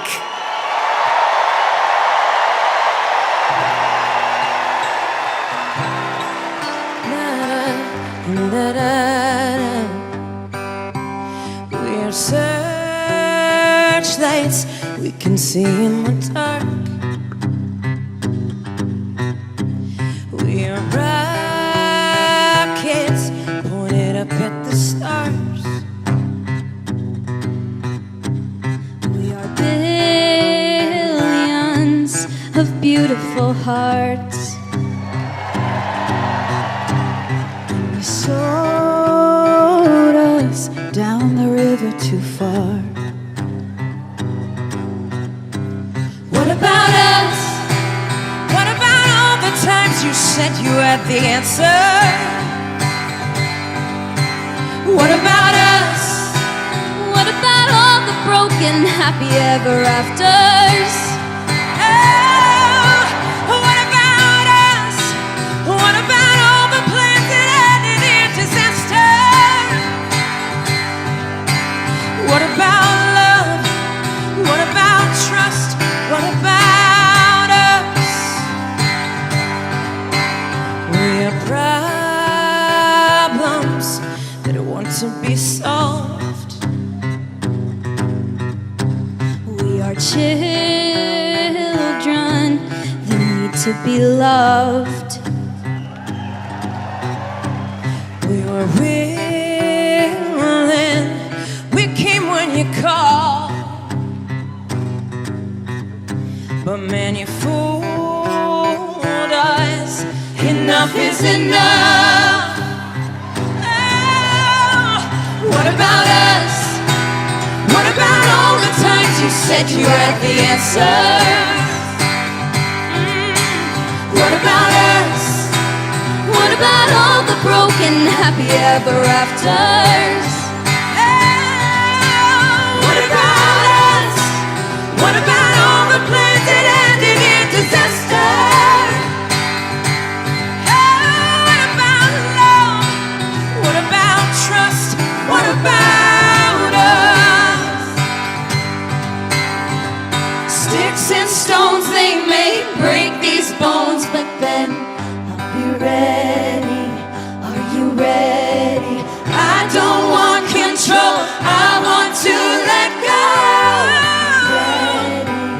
I'll be ready. 'Cause now it's time to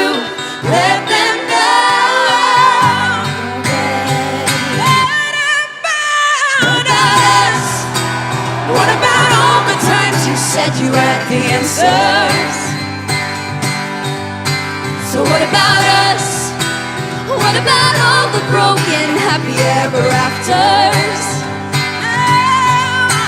What about us? What about all the plans that ended in disaster? What about love? What about trust? What about us? What about us? What about us? What about us?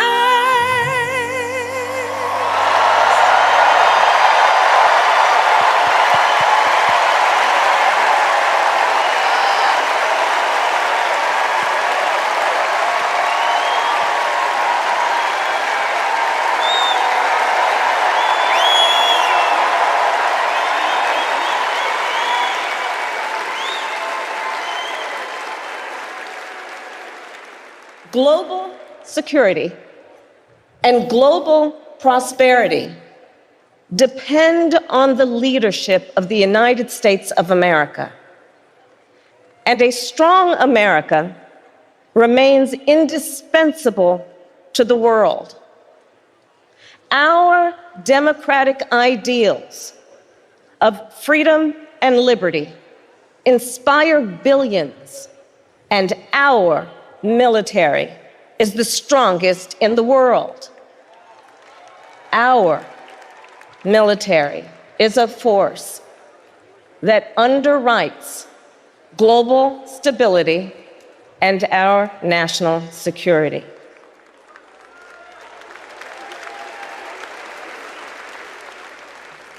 Please welcome Arizona Senator Mark Kelly.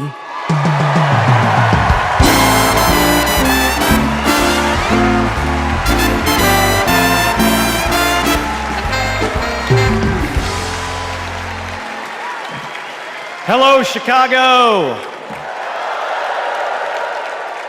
Hello, Democrats.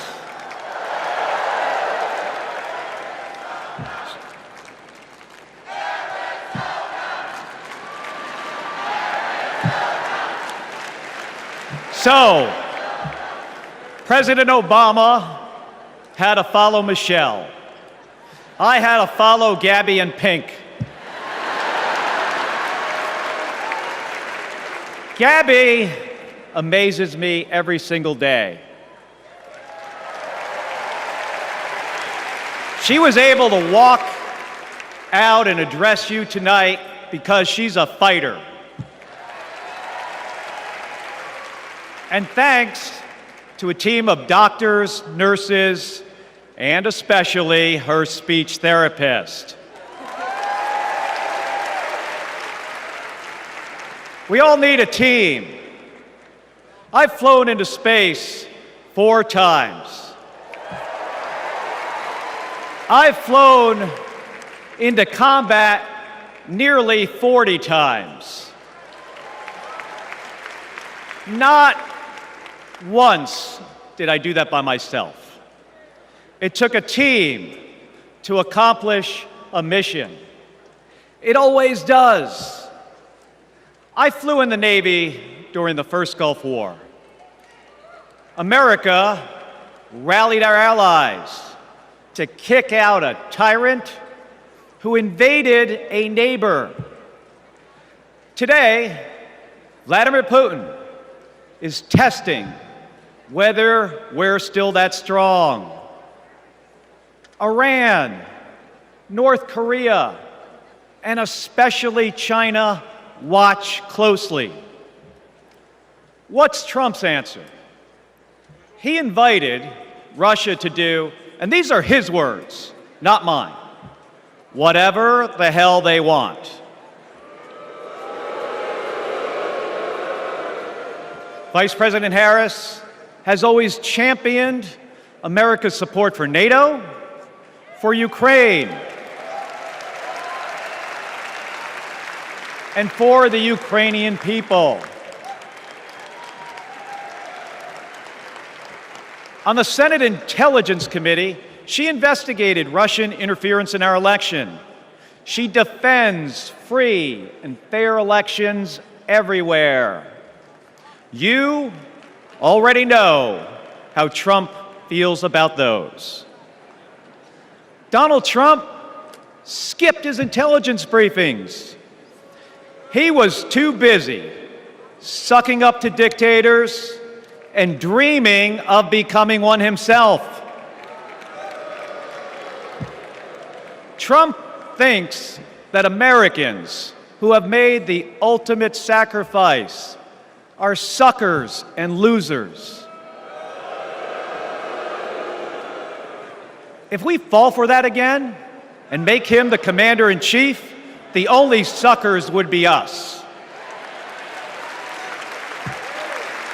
Kamala Harris knows that standing with our allies means standing up for Americans.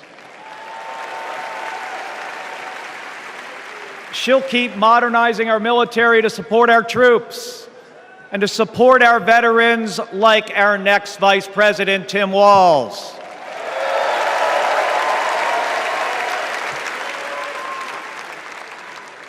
The world laughs at Trump, literally. But folks, it is not funny. When he was president, that meant the world was laughing at us. The threats we face are too serious. The sacrifices our service members make are too sacred. The alliances we've spent decades building are too critical. That's what's at stake now. And the choice isn't even close. But in Arizona and nationwide, this election will be.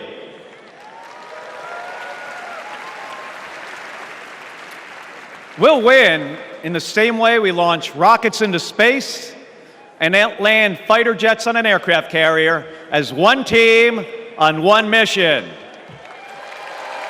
State by state, voter by voter, coming together.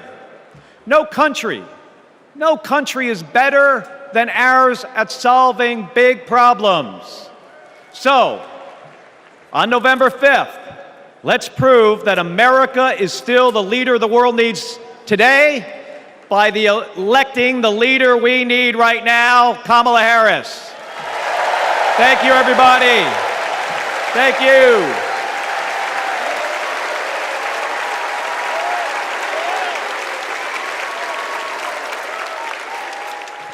Please welcome former Secretary of Defense Leon Panetta.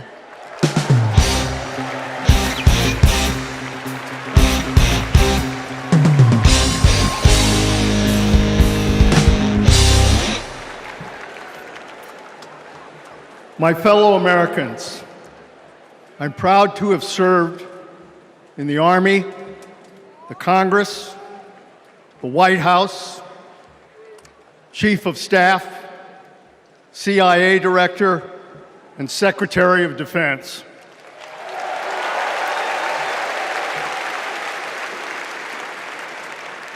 I've looked into the eyes of our warriors and deployed them into battle. I gave the order directing our Special Operations Forces to fly 2 helicopters 150 miles into Abbottabad at night. And by the time the sun rose, Osama bin Laden was dead.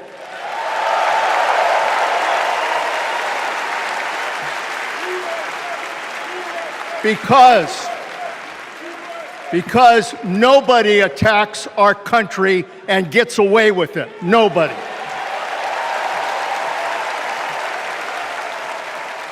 That's what our warriors do.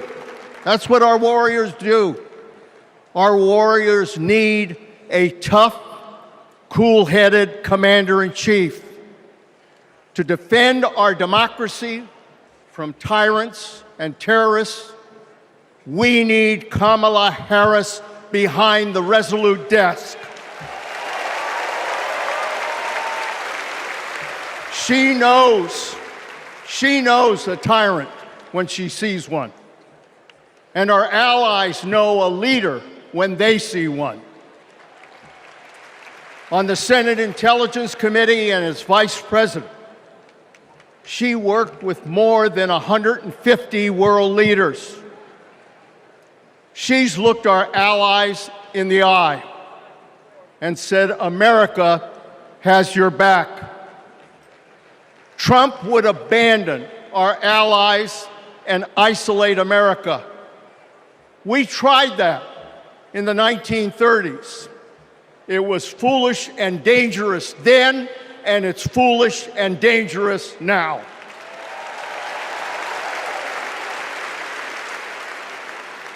Listen to President Reagan. President Reagan.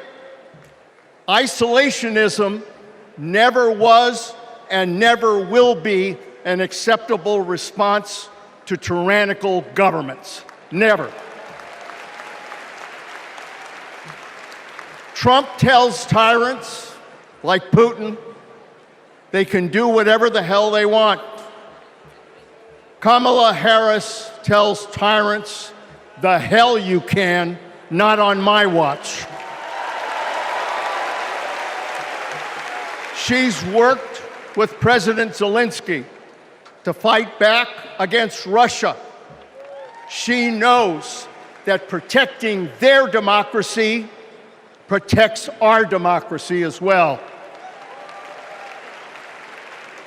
Look, Donald Trump does not understand the world, and he does not understand the service and sacrifice of our military. Our fallen veterans are not suckers, they are not losers, they are our heroes.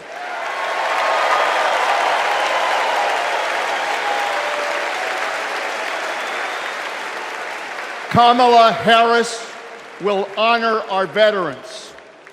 And in Tim Walz, we will have a vice president who has served in uniform honorably for 24 years.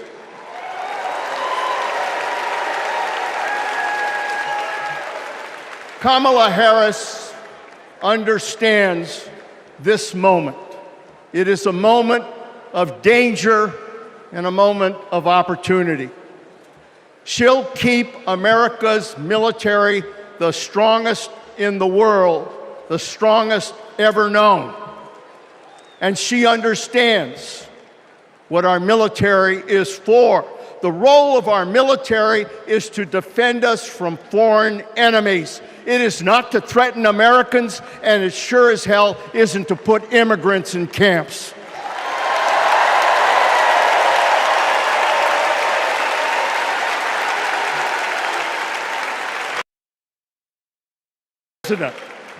Every president since World War II, Republican and Democrat, has shared the belief that America must protect democracy in the world. Every president has honored our veterans and their sacrifices. Every president, but one. So we face a critical choice: to vote for someone who stands with our military and stands up for democracy, or someone who will disrespect our heroes and undermine our democracy. My fellow Americans, there is only one choice. One choice. And let me tell you something. When she takes her oath of office, as she will this January,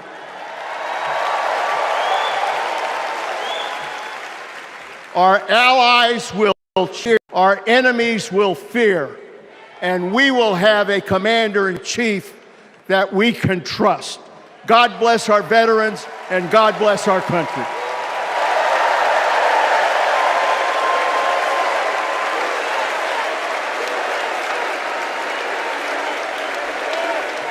Please welcome Arizona Representative Ruben Gallego.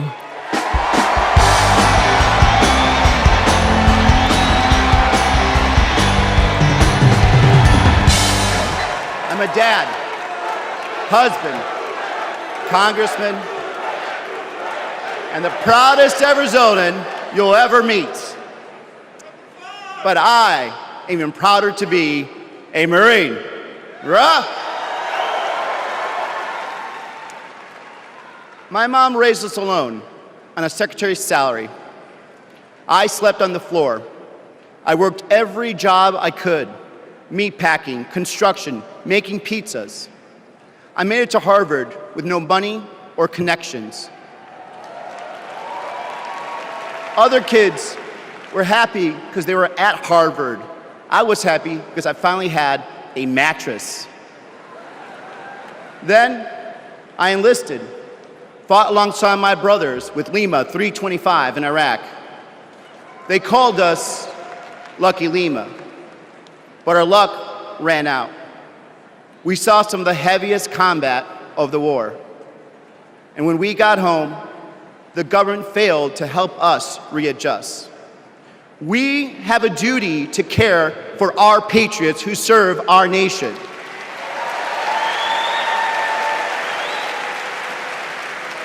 For the Vietnam veteran and Buckeye who relies on the VA for his medication. For the Afghan veteran in Pittsburgh who finally got treatment for his PTSD. For the Marine in Milwaukee who relies on the benefits she earned. For my Navajo brothers and sisters who serve in the Marines with me, I remember you too. Kamala Harris and Tim Walz are fighting for them.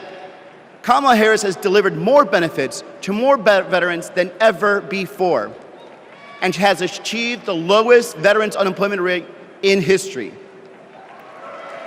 Vice President Harris has stood up for us and our families always. Tim Walz served for 24 years. His passion for veterans earned him respect on both sides of the aisle, and he stands with us too. In fact, let me introduce you to some of the many Democrats who understand what service means, because we put country over politics.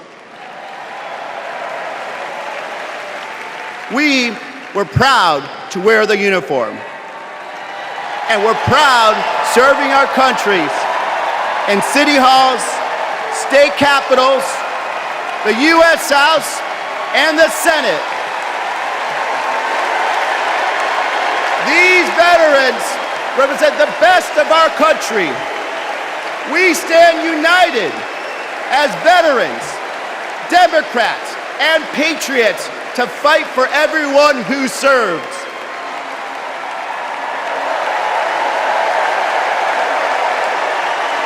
But politicians like Donald Trump, they don't stand with us. They call patriots like Senator McCain losers.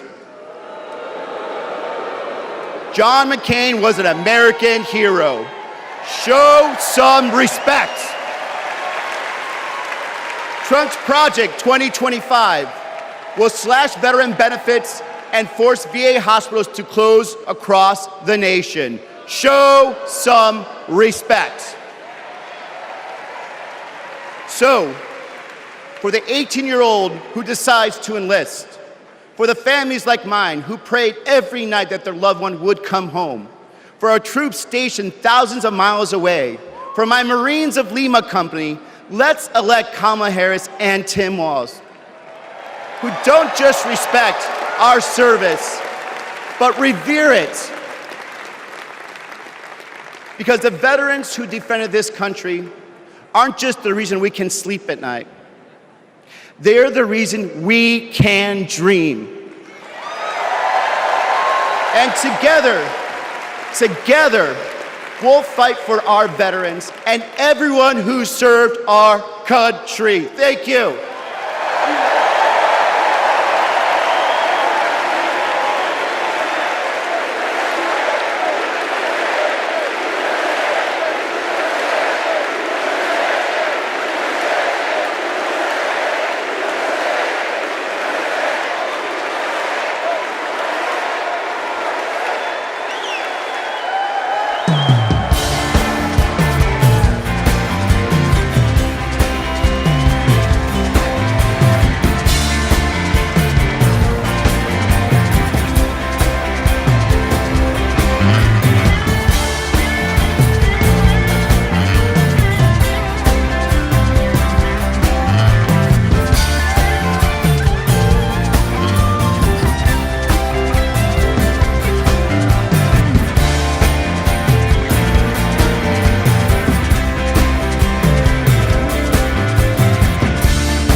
Please welcome Michigan Governor Gretchen Whitmer.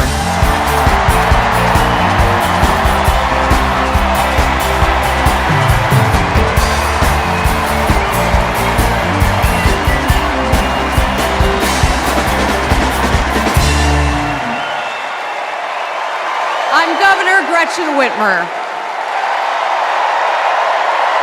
In Lansing, they call me Governor. But in Detroit, they call me Big Gretch.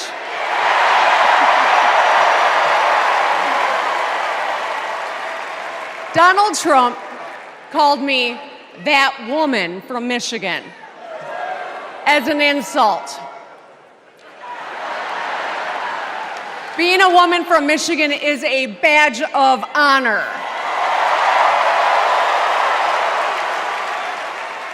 Like women across America, we just GSD. Get stuff done. At 29, I joined the sandwich generation.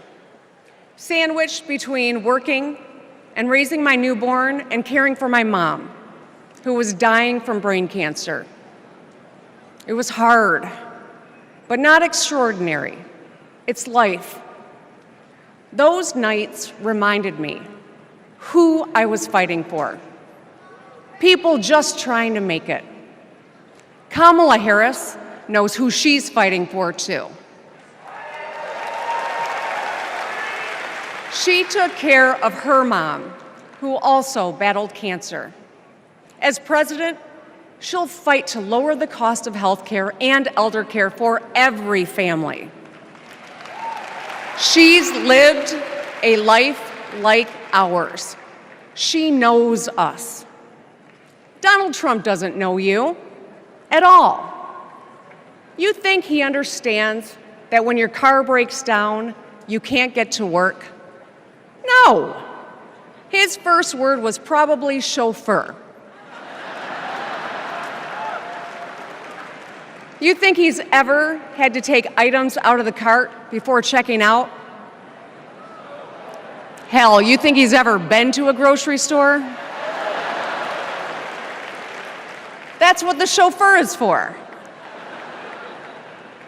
But Kamala Harris, she gets us. She sees us. She is us.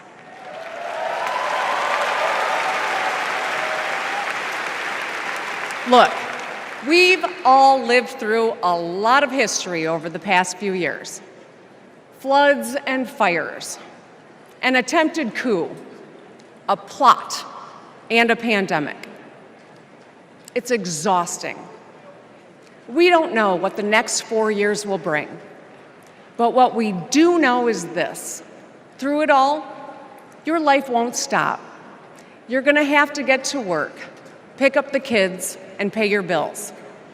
And then one day, when you're just trying to get everyone out the door, a news alert goes off. Something happened. Something hit the fan. You'll ask, is my family going to be okay? And then you'll ask, who the hell is in charge? What if it's him? What if it's that man from Mar-a-Lago?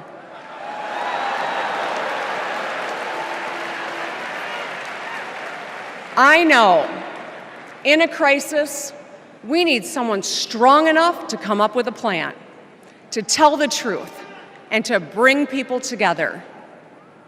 Right now, before the crisis, is when we get to choose.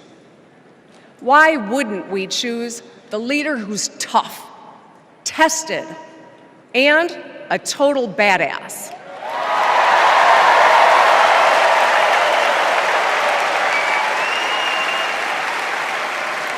I know who I want as our commander-in-chief.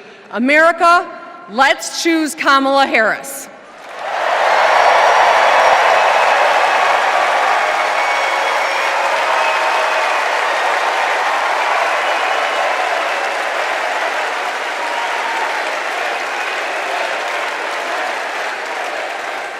Please welcome actress, director, and philanthropist, Eva Longoria.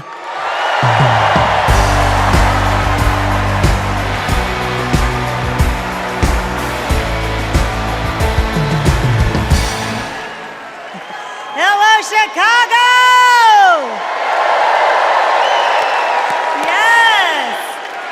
I am so excited to be here tonight. What an honor to be part of this historic moment, and y'all are part of it. Look, I have known Kamala Harris for more than a decade, and she comes from a family a lot like mine, and I'm sure a lot like yours. We were both raised knowing that no one was going to hand us anything, especially as women. That we were going to have to touch every rung of the ladder to get ahead. We were going to have to work really hard. Now, she worked at McDonald's, but I worked at Wendy's. And look at us now. You see, Kamala and I were able to see beyond the horizon because our families supported our big dreams. Well, guess what? As Americans, we're all part of one big family. Somos familia. And as familia, we have to have each other's back. We have to support each other's dreams because Kamala's success is our success. And she supports us to dream big too. So let me tell you, in the Latino community, in our community, we have a saying, sí se puede, which means yes. It means yes, we can. But tonight, I'm here to tell you, yes, she can. So we're going to say, she se puede. So when someone asks you, is she ready to lead this country forward? We're going to say, she se puede. When somebody says, is she qualified for the job? We're going to say, she se puede. When somebody asks, is she going to be the first female president of the United States? We're going to say, she se puede. Our voices, our vote, we're going to decide this election. And let me tell you, the energy tonight isn't just here in Chicago, it's all across the country. People are gathered at watch parties everywhere to celebrate Kamala Harris. Say hello. Yes. All right. We know how to work, so let's get to work. Let's turn all of this enthusiasm and joy into action between now and November 5th. Let's go. She se puede. She se puede.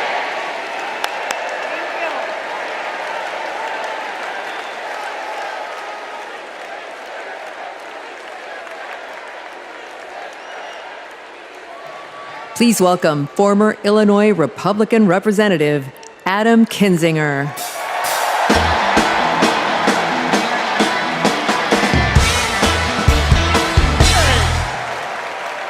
Hey, good evening. Good evening. Thank you, thank you, thank you. I'm Adam Kinzinger, and I am proud to be in the trenches with you as part of this sometimes awkward alliance that we have to defend truth, defend democracy, and decency. I was just a kid when I was drawn to the party of Ronald Reagan, to his vision of a strong America, the shining city on a hill. I was a Republican for 12 years in Congress, and I still hold on to the label. I never thought I'd be here, but listen, you never thought you'd see me here, did you? But I've learned something about the Democratic Party, and I want to let my fellow Republicans in on the secret. The Democrats are as patriotic as us.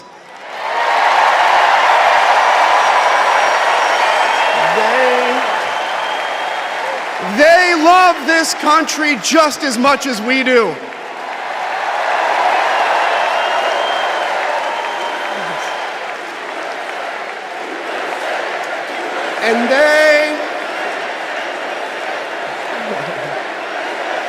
And they are as eager to defend American values at home and abroad as we conservatives have ever been. I was relieved to discover that because I've learned something about my party too, something I couldn't ignore.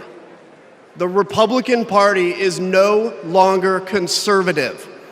It has switched its allegiance from the principles that gave it purpose to a man whose only purpose is himself. Donald Trump is a weak man pretending to be strong. He is a small man pretending to be big. He's a faithless man pretending to be righteous. He's a perpetrator who can't stop playing the victim. He puts on, listen, he puts on quite a show, but there is no real strength there. As a conservative and a veteran, I believe true strength lies in defending the vulnerable. It's in protecting your family.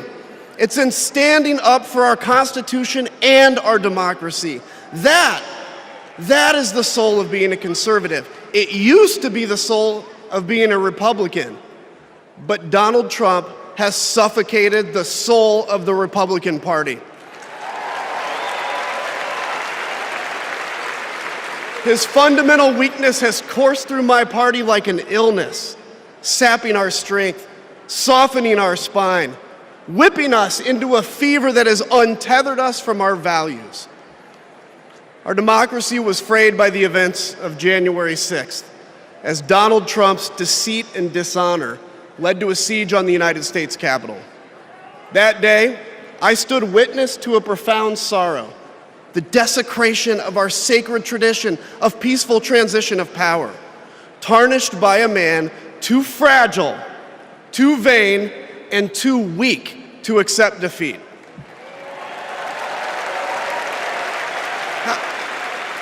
How can a party claim to be patriotic if it idolizes a man who tried to overthrow a free and fair election? How can a party claim to stand for liberty if it sees a fight for freedom in Ukraine, an attack pitting tyranny against democracy, a challenge to everything our nation claims to be, and it retreats, it equivocates, it nominates a man who is weirdly obsessed with Putin? And his running mate who said, quote, "I don't care what happens in Ukraine." Yeah, and he wants to be vice president. Yeah. How can a party claim to be conservative when it tarnishes the gifts that our forebears fought for? Men like my grandfather, who served in World War II, who believed in a cause bigger than himself, and he risked his life for it behind enemy lines. To preserve American democracy, his generation found the courage to face down armies. Listen, all we're asked to do is to summon the courage to stand up to one weak man.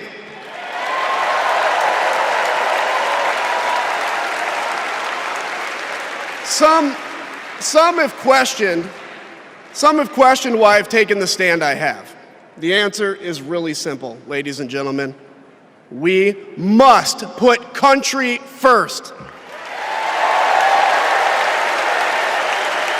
And tonight, as a Republican speaking before you, I'm putting our country first.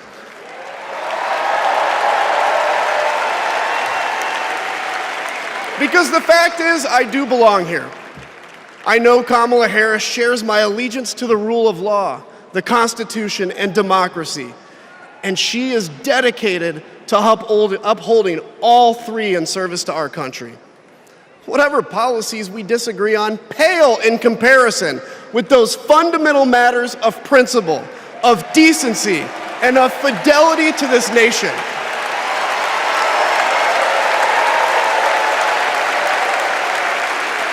Listen, to my fellow Republicans, if you still pledge allegiance to those principles, I suspect you belong here too. Because democracy knows no party. It's a living, breathing ideal that defines us as a nation. It's the bedrock that separates us from tyranny, and when that foundation is fractured, we must all stand together, united, to strengthen it.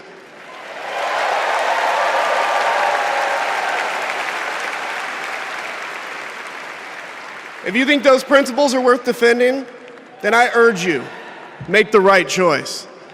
Vote for our bedrock values, and vote for Kamala Harris. God bless you.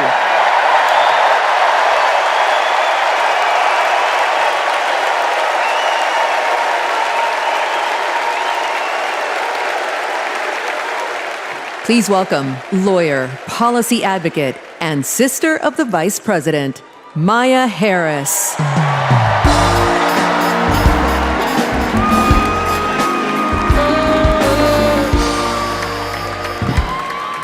Hello, Chicago.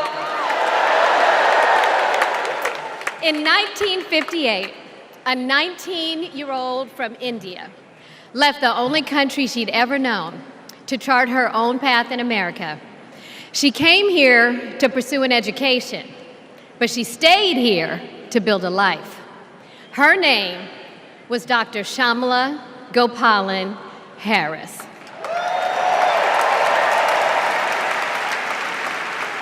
But we called her Mommy. Mommy was so many things to so many people. A civil rights activist, a scientist, a devoted mother to her 2 little girls. But most of all, Mommy was a trailblazer who defied the odds and defined herself. And when it came to Kamala and me, Mommy had great expectations for us, but she had even greater expectations of us. She raised us to believe that we could be and do anything. And we believed her. You see, Mommy understood the power and the possibility that come with knowing and showing who you truly are. She knew we could be the authors of our own stories, just as she'd been the author of her own. Mommy's journey and the opportunity that she wanted for Kamala and me, that's a distinctly American story. We may all have different histories, different struggles, or different perspectives, but what binds us together is the fervent desire to be free, to fulfill our God-given potential. Kamala's entire life has been about fighting for each of us to have that freedom. And like so many Americans, Kamala knows what it's like to be underestimated and be counted out. She knows what it's like to be the underdog and yet still beat the odds. And now, she has created so much electricity, so much optimism, so much joy throughout the nation, and it is why we need her leadership in this historic moment.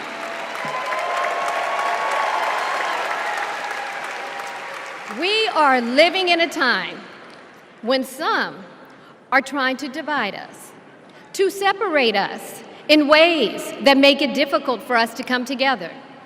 Well, look, my sister rejects that view.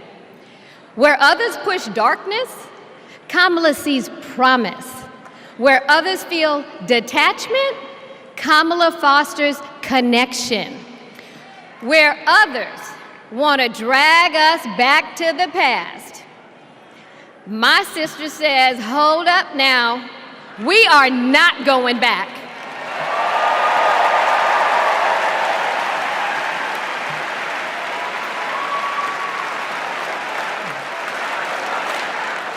Because Kamala understands We have so much more in common than what separates us. She knows the measure of our success isn't just winning an election. It's about who we bring along and lift up in the process.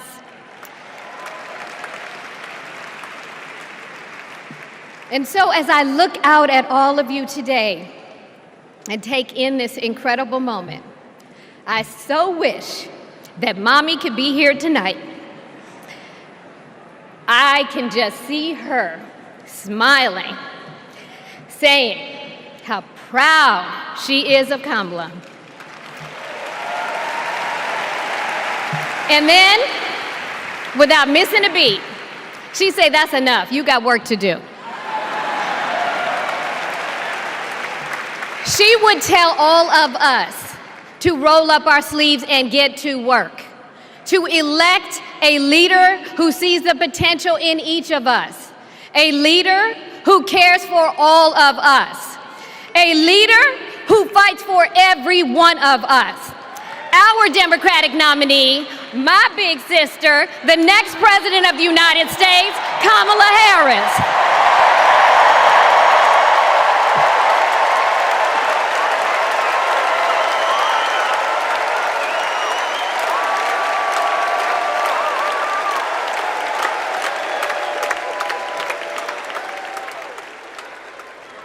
Please welcome North Carolina Governor Roy Cooper.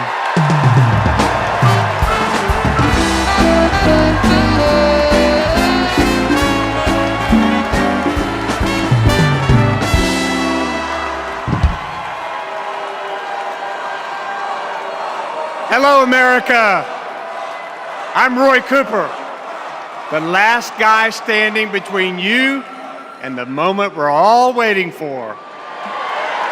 So I'm going to get right to it.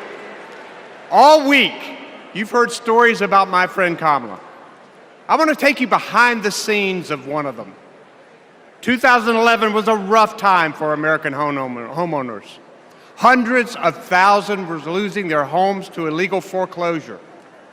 I was Attorney General in North Carolina, while Kamala had just become California's. All the AGs were close to a settlement with the big banks, and it was a pretty good deal. Would have meant $4 billion for California families who'd been ripped off. I know that sounds like a lot, but Kamala said, "Hang on a minute. I've met these families. I know what they've been through, and they deserve more." She went toe-to-toe with some of the world's most powerful executives, and she refused to give in. Let me tell you, this was a huge risk, but she knew it was a risk worth taking. That's Kamala. And we all know what happened. The banks caved. That $4 billion for California families became $20 billion. That was the first time I witnessed Kamala in action. And what I saw was a leader who does exactly what she says she's going to do, who never will settle for less. America, we got a lot of big fights ahead of us, and we've got one hell of a fighter ready to take them on. I know that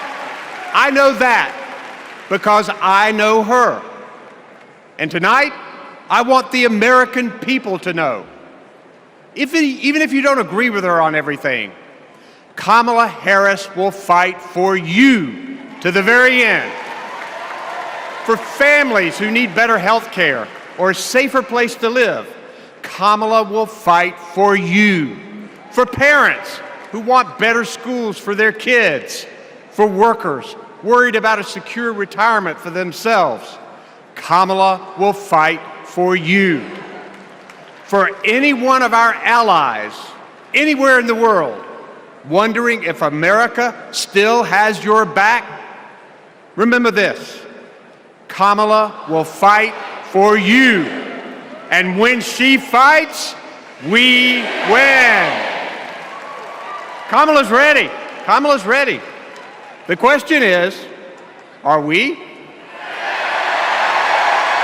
Are we going to stand up and fight for Kamala like she'll stand up and fight for us?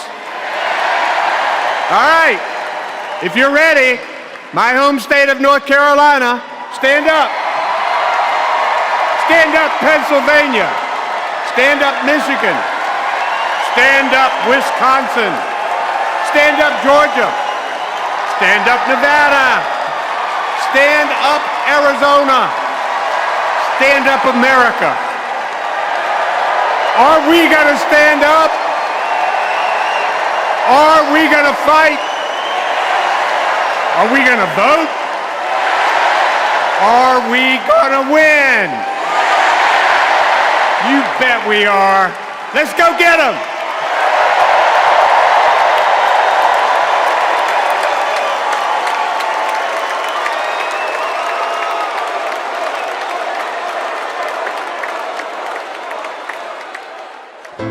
She grew up in a tight-knit neighborhood.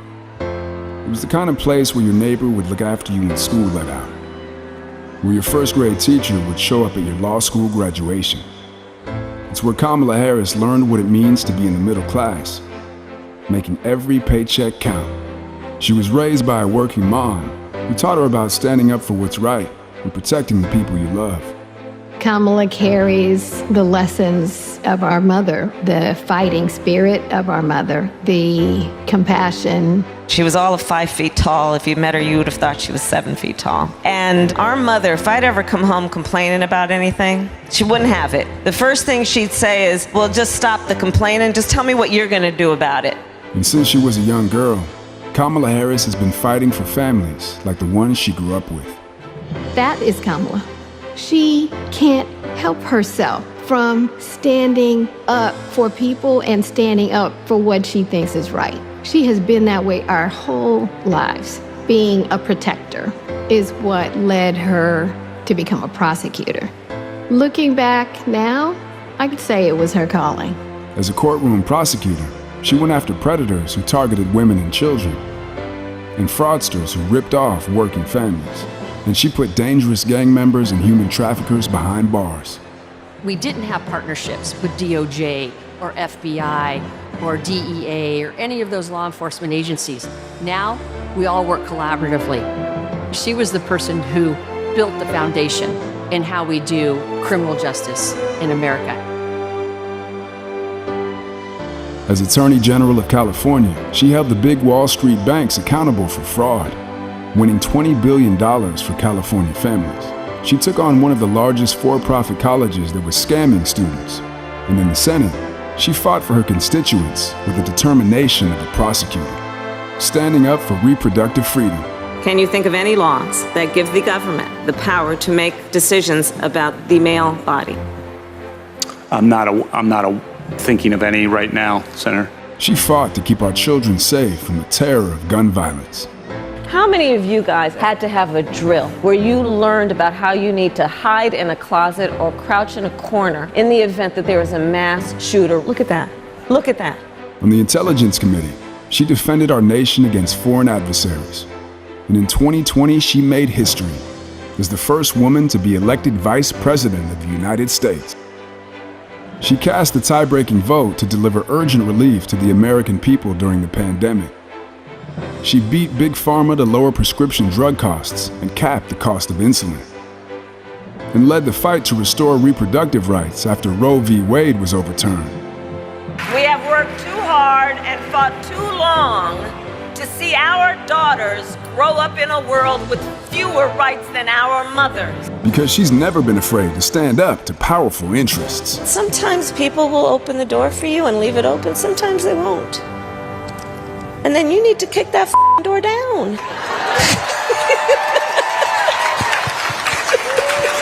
Excuse my language. Now, she's running for president, still fighting for families like the one she grew up with. Our campaign is about saying we trust the people.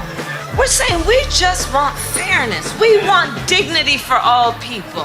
And we are a work in progress. We haven't yet quite reached all of those ideals, but we will die trying because we love our country.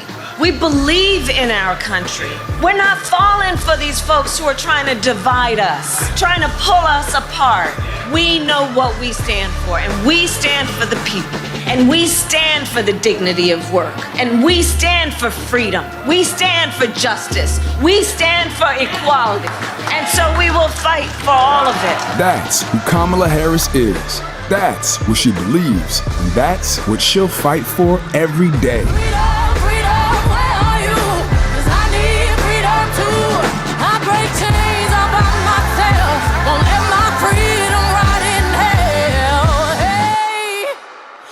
Keep on running, cause the winner don't quit on themselves.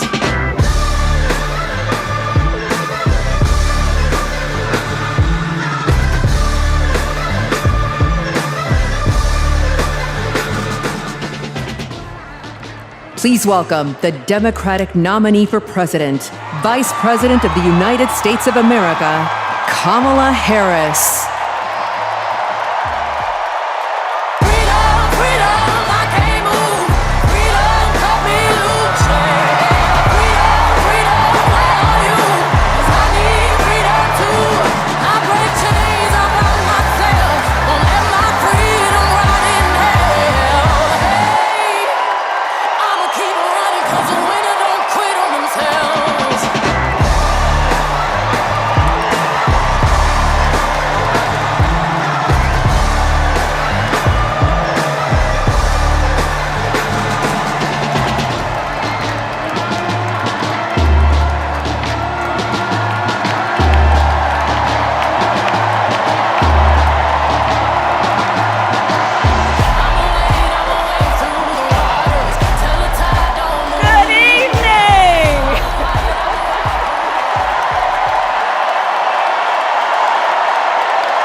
So very much.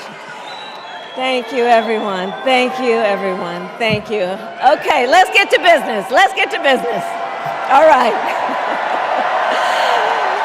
So let me start by thanking my most incredible husband, Doug, for being an incredible partner to me, an incredible father to Cole and Ella.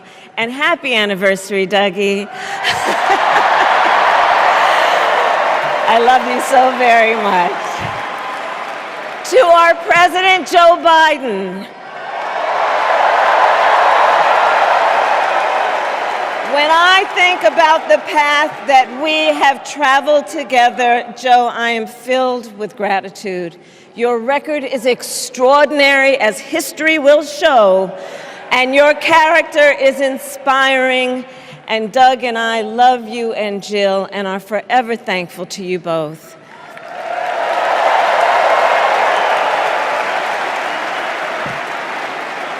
And to Coach Tim Walz,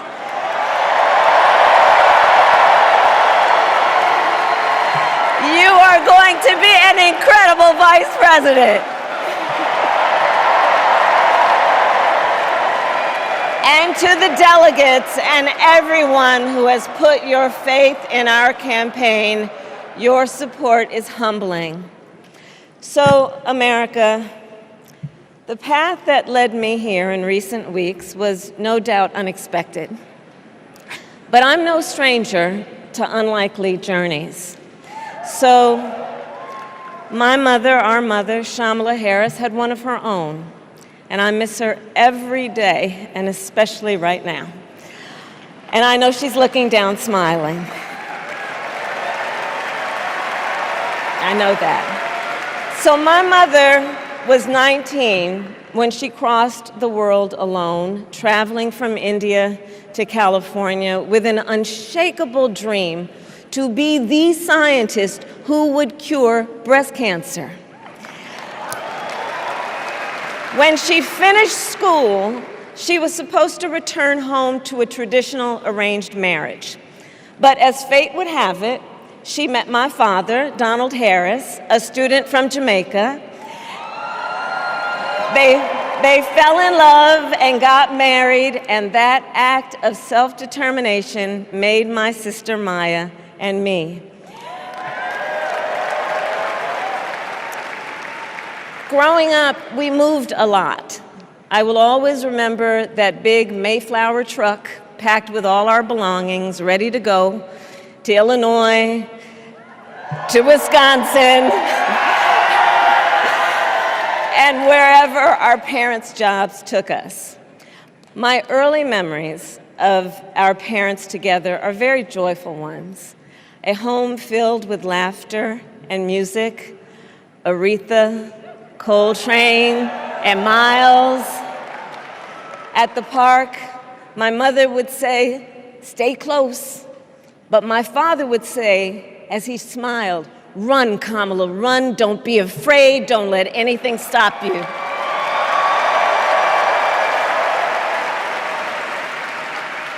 From my earliest years, he taught me to be fearless. But the harmony between my parents did not last. When I was in elementary school, they split up, and it was mostly my mother who raised us. Before she could finally afford to buy a home, she rented a small apartment in the East Bay. In the Bay, you either live in the hills or the flatlands. We lived in the flats. A beautiful working-class neighborhood of firefighters, nurses, and construction workers, all who tended their lawns with pride. My mother, she worked long hours, and like many working parents, she leaned on a trusted circle to help raise us. Mrs. Shelton, who ran the daycare below us and became a second mother. Uncle Sherman, Aunt Mary, Uncle Freddie, Auntie Chris. None of them family by blood, and all of them family by love.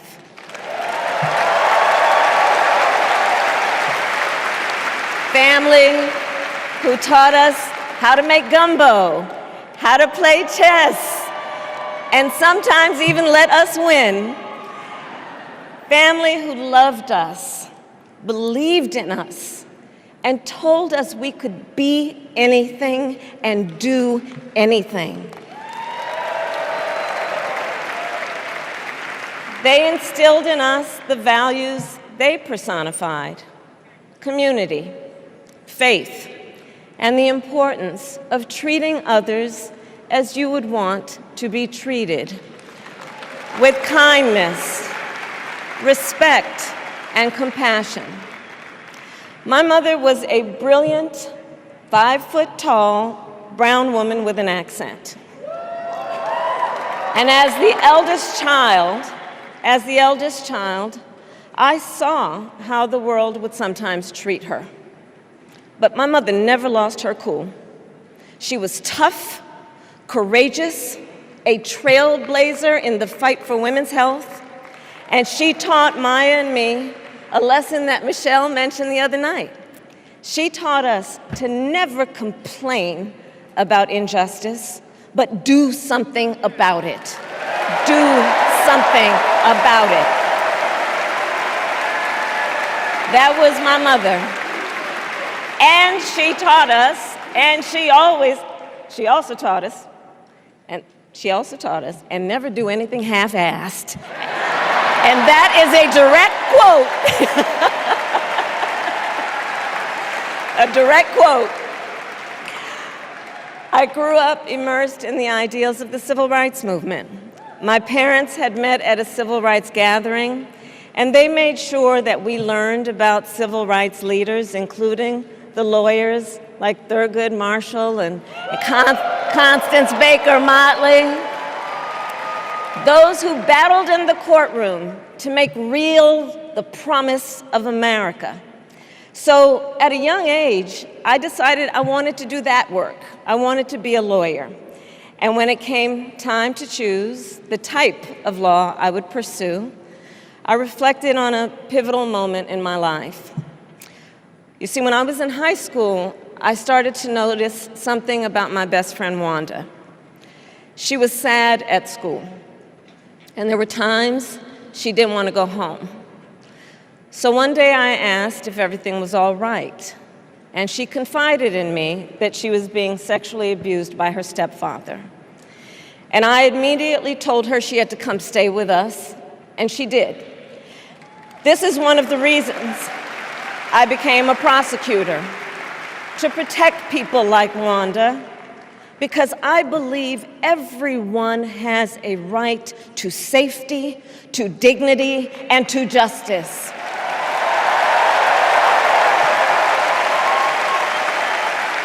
As a prosecutor, when I had a case, I charged it not in the name of the victim, but in the name of the people. For a simple reason. In our system of justice, a harm against any one of us is a harm against all of us.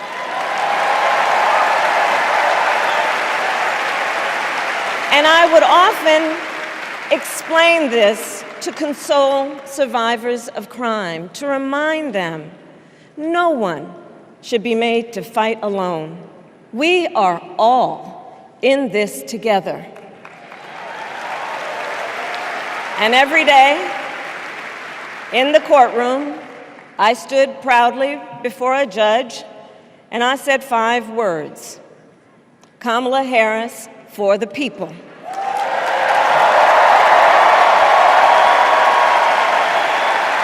And to be clear, my entire career, I've only had one client, the people. And so, on behalf of the people, on behalf of every American, regardless of party, race, gender, or the language your grandmother speaks, on behalf of my mother and everyone who has ever set out on their own unlikely journey, on behalf of Americans like the people I grew up with, people who work hard, chase their dreams, and look out for one another, on behalf of everyone whose story could only be written in the greatest nation on earth, I accept your nomination to be President of the United States of America.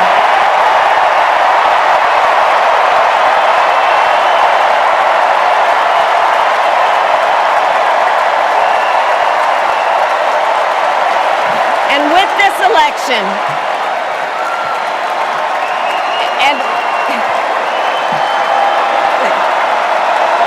and with this election, our nation with this election has a precious, fleeting opportunity to move past the bitterness, cynicism, and divisive battles of the past, a chance to chart a new way forward. Not as members of any one party or faction, but as Americans. And let me say, I know there are people of various political views watching tonight, and I want you to know, I promise to be a president for all Americans. You can always trust me to put country above party and self, to hold sacred America's fundamental principles, from the rule of law to free and fair elections to the peaceful transfer of power.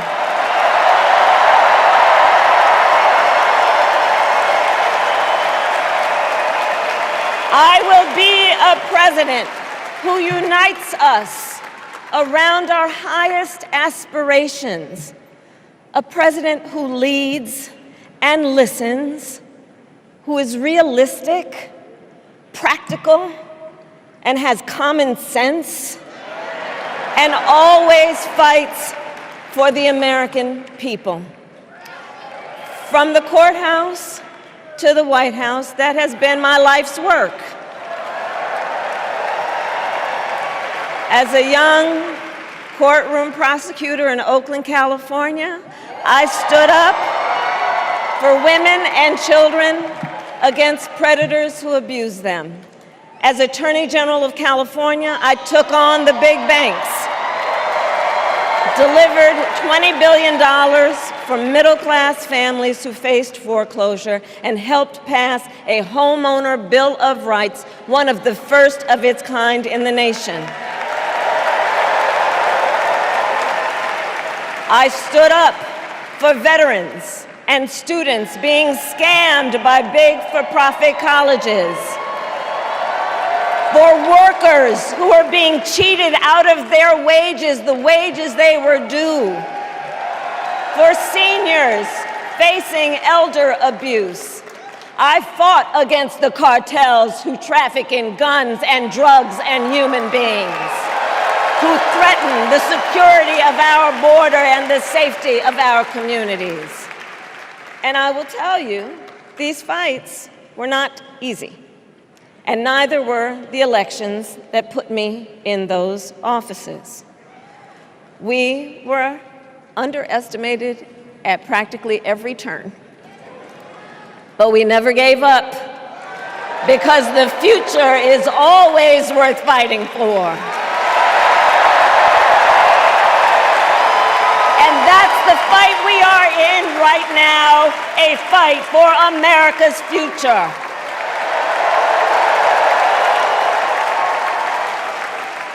Fellow Americans, this election is not only the most important of our lives, it is one of the most important in the life of our nation. In many ways, Donald Trump is an unserious man. But the consequences, putting Donald Trump back in the White House are extremely serious. Consider not only the chaos and calamity when he was in office, but also the gravity of what has happened since he lost the last election. Donald Trump tried to throw away your votes. When he failed, he sent an armed mob to the United States Capitol, where they assaulted law enforcement officers. When politicians in his own party begged him to call off the mob and send help. He did the opposite. He fanned the flames. And now, for an entirely different set of crimes, he was found guilty of fraud by a jury of everyday Americans and separately found liable for committing sexual abuse. And consider what he intends to do if we give him power again. Consider his explicit intent to set free violent extremists who assaulted those law enforcement officers at the Capitol. His explicit intent to jail journalists, political opponents, and anyone he sees as the enemy. His explicit intent to deploy our active duty military against our own citizens. Consider the power he will have, especially after the United States Supreme Court just ruled that he would be immune from criminal prosecution. Just imagine Donald Trump with no guardrails, and how he would use the immense powers of the presidency of the United States, not to improve your life, not to strengthen our national security, but to serve the only client he has ever had, himself.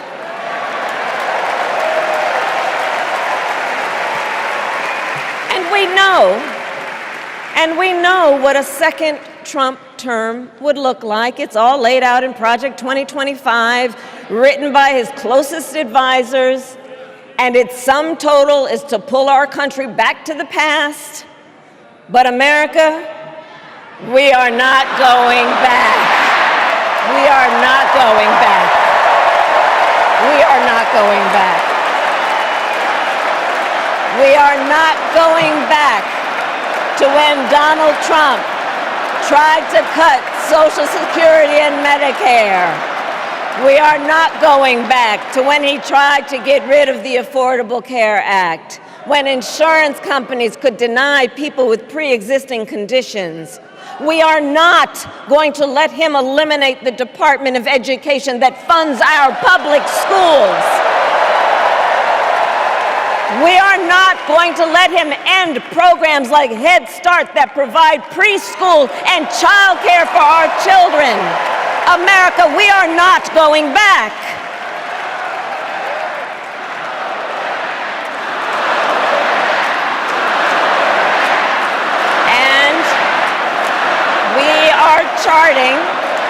And we are charting a new way forward. To a future with a strong and growing middle class, because we know a strong middle class has always been critical to America's success. And building that middle class will be a defining goal of my presidency.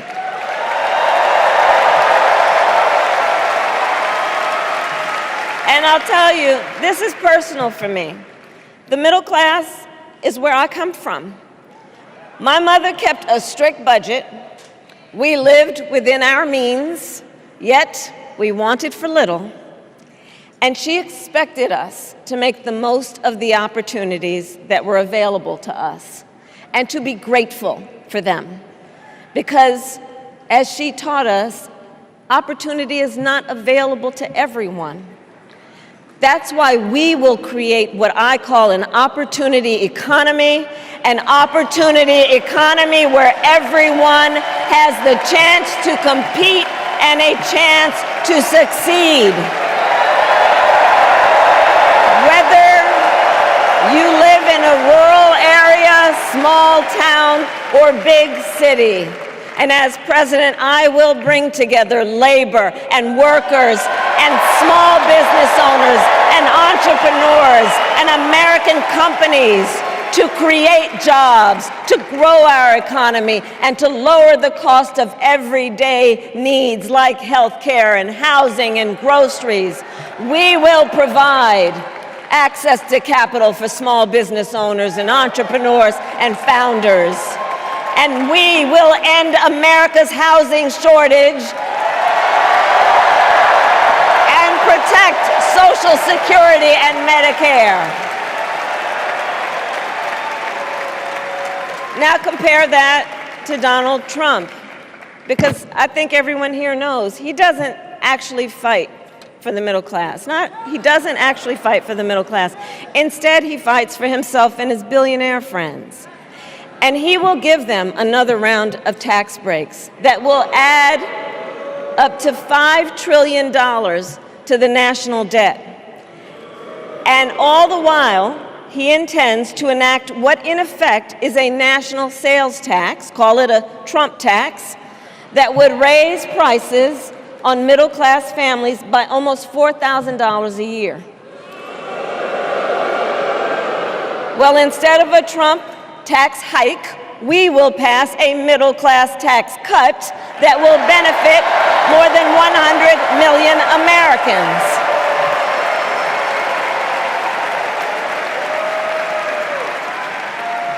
Friends, I believe America cannot truly be prosperous unless Americans are fully able to make their own decisions about their own lives, especially on matters of heart and home. But tonight, in America, too many women are not able to make those decisions. And let's be clear about how we got here.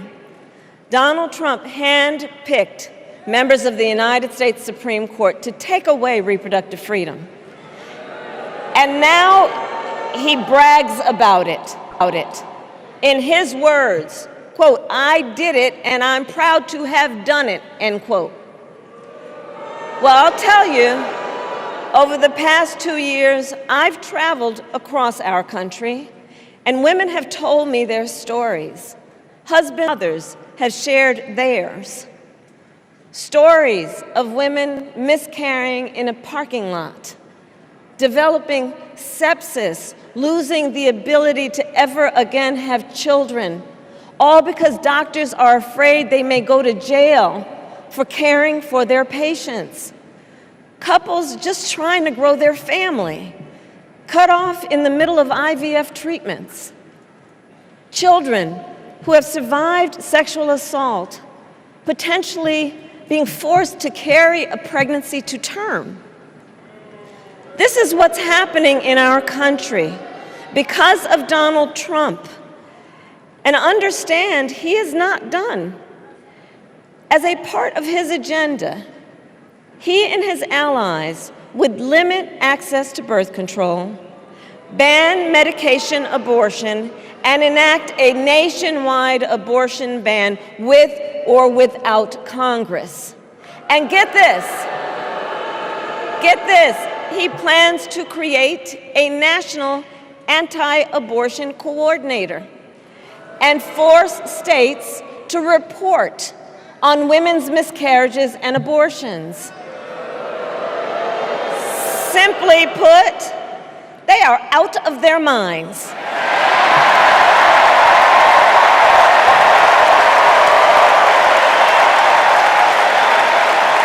And one must ask, why exactly is it that they don't trust women? Well, we trust women. We trust women. And when Congress passes a bill to restore reproductive freedom, as President of the United States, I will proudly sign it into law.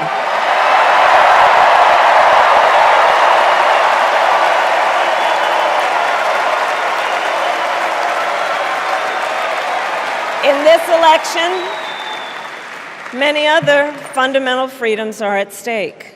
The freedom to live safe from gun violence in our schools, communities, and places of worship.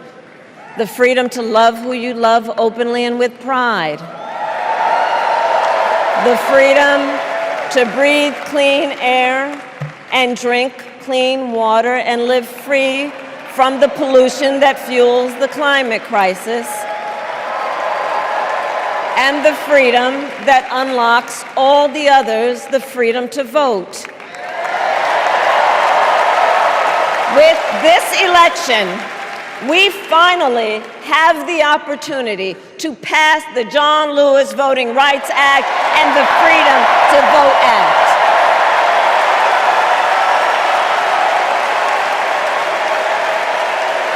And let me be clear, after decades in law enforcement, I know the importance of safety and security, especially at our border. Last year, Joe and I brought together Democrats and conservative Republicans to write the strongest border bill in decades. The Border Patrol endorsed it. But Donald Trump believes a border deal would hurt his campaign. So he ordered his allies in Congress to kill the deal. Well, I refuse to play politics with our security. And here is my pledge to you. As president, I will bring back the bipartisan border security bill that he killed, and I will sign it into law. I know we can live up to our proud heritage as a nation of immigrants and reform our broken immigration system. We can create an earned pathway to citizenship and secure our border.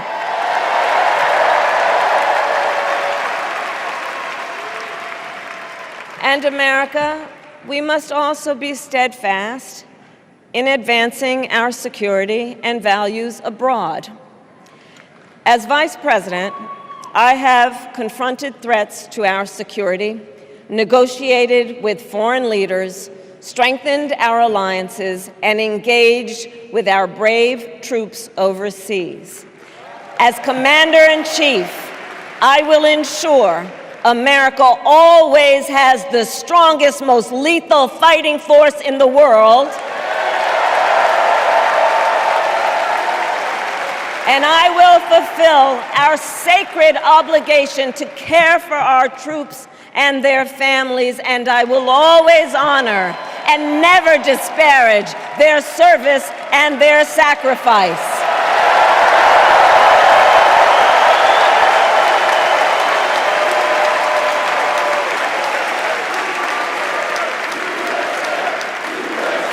I will make sure that we lead the world into the future on space and artificial intelligence, that America, not China, wins the competition for the 21st century, and that we strengthen, not abdicate, our global leadership.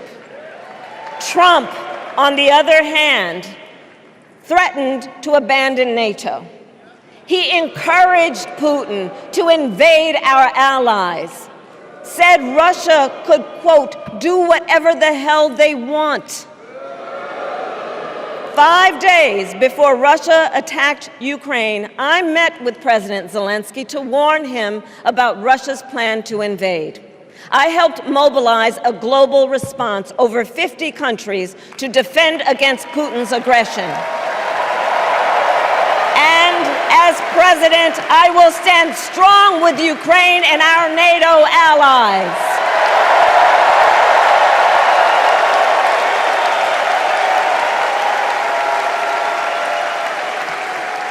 With respect to the war in Gaza, President Biden and I are working around the clock, because now is the time to get a hostage deal and a ceasefire deal done.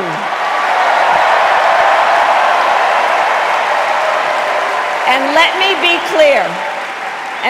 be clear, I will always stand up for Israel's right to defend itself And I will always ensure Israel has the ability to defend itself, because the people of Israel must never again face the horror that a terrorist organization called Hamas caused on October 7,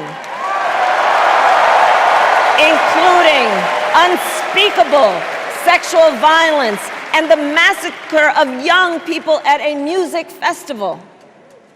At the same time, what has happened in Gaza over the past 10 months is devastating.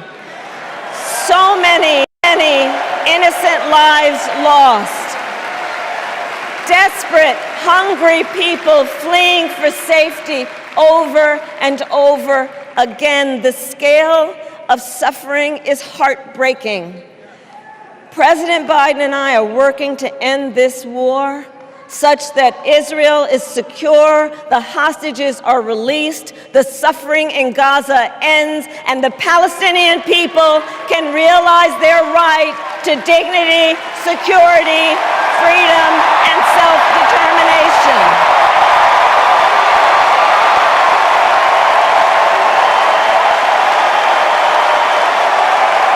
And know this, I will never hesitate to take whatever action is necessary to defend our forces and our interests against Iran and Iran-backed terrorists. I will not cozy up to tyrants and dictators like Kim Jong-un who are rooting for Trump.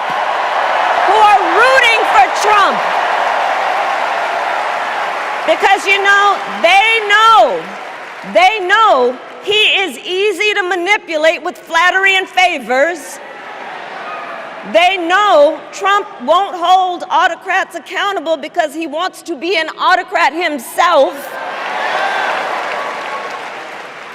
And as president, I will never waver in defense of America's security and ideals, because in the enduring struggle between democracy and tyranny, I know where I stand and I know where the United States belongs.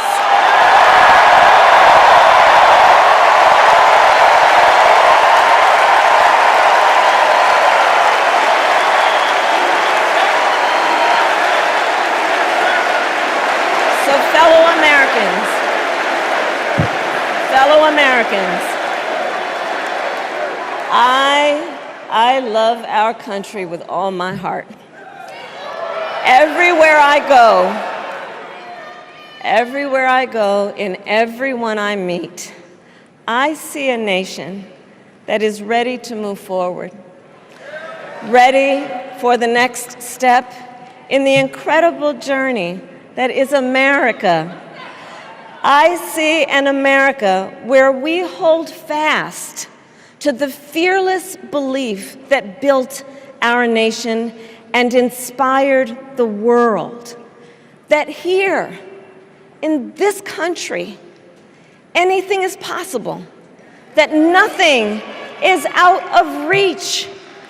An America where we care for one another, look out for one another, and recognize that we have so much more in common than what separates us. That none of us has to fail for all of us to succeed. And that in unity there is strength. You know, our opponents in this race are out there every day denigrating America, talking about how terrible it is. Well, my mother had another lesson she used to teach. Never let anyone tell you who you are. You show them who you are. America, let us show each other and the world who we are and what we stand for. Freedom, opportunity, compassion, dignity, fairness, and endless possibilities.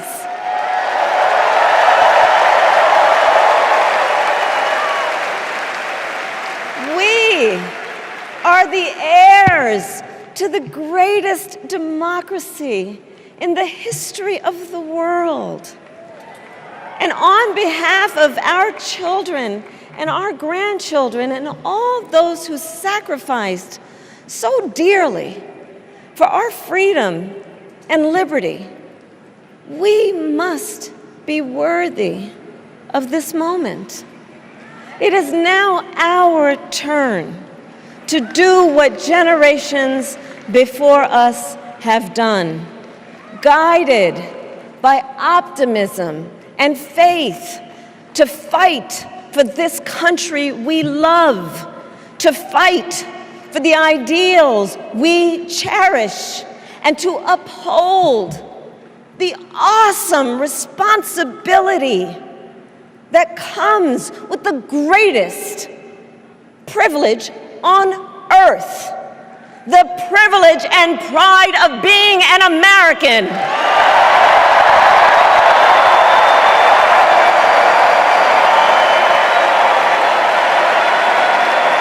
So let's get out there, let's fight for it, let's get out there, let's vote for it, and together, let us write the next great chapter in the most extraordinary story ever told. Thank you. God bless you, and may God bless the United States of America. Thank you all.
Channel 9 News tell me I'm moving backwards. 8 blacks left, death is around the corner. 7 misleading statements about my persona. 6 headlights waving in my direction. 5-0 asking me what's in my possession. Yeah, I keep running, jump up in the aqueducts, fire hydrants and hazardous smoke alarms on the back of us. But mama, don't cry for me, rap for me, try for me, live for me, breathe for me, sing for me, honestly guiding me. I can be more than I gotta be, still from me, lied to me, nation, hypocrisy, code on me, driving me wicked. My spirit inspired me like, yeah. Open correctional gates in high desert. Open our mind as we cast away oppression. Open the streets and watch our beliefs. And when they carve my name inside the concrete, I pray it forever. Freedom, freedom, I can't move. Freedom, cut me loose. Freedom, freedom, where are you? 'Cause I need freedom too. I break chains all by myself. Won't let my freedom rot in hell. Hey, I'ma keep on running 'cause the winner don't quit on themselves.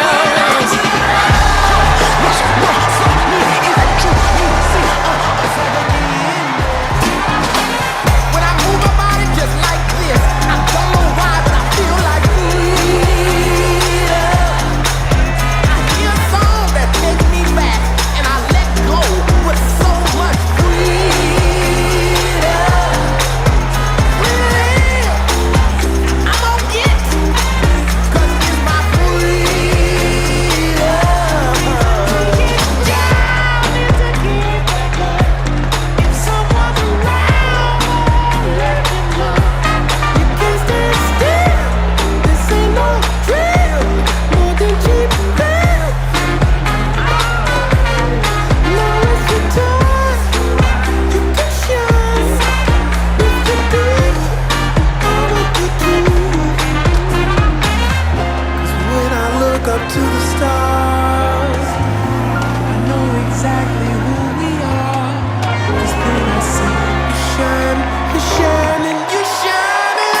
Please stand if you are able for this evening's benediction, offered by Rabbi Lauren Holtzblad and Reverend Dr. Amos Brown.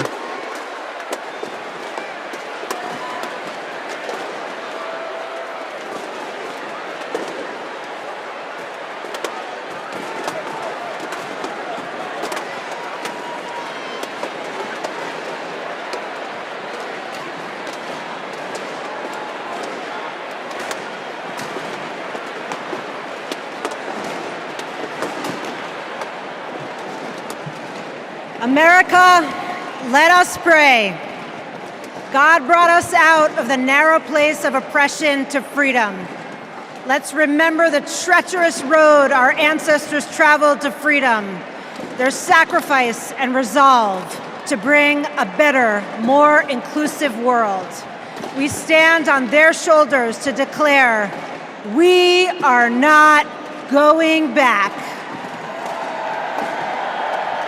God, who notices the downtrodden, give us the courage to imagine the world as you do, where everyone has the opportunity to thrive, where diversity brings strength, not weakness, and where all have the right to make the choices for their own bodies. God of strength, guard Vice President Harris and Governor Walz with your sheltering presence as they carry on with courage and conviction to build a better future for all Americans. Shine a light on them so that they may continue to pursue justice, equity, and reproductive freedom. An America free from gun violence that safeguards free and fair elections, with less vitriol and more joy, not afraid to face its past, to grow a brighter future where every child can look to their leaders and see themselves and know that someday they too can lead. May we all be blessed with the ability to see the humanity in each other. America, let's make history. Amen.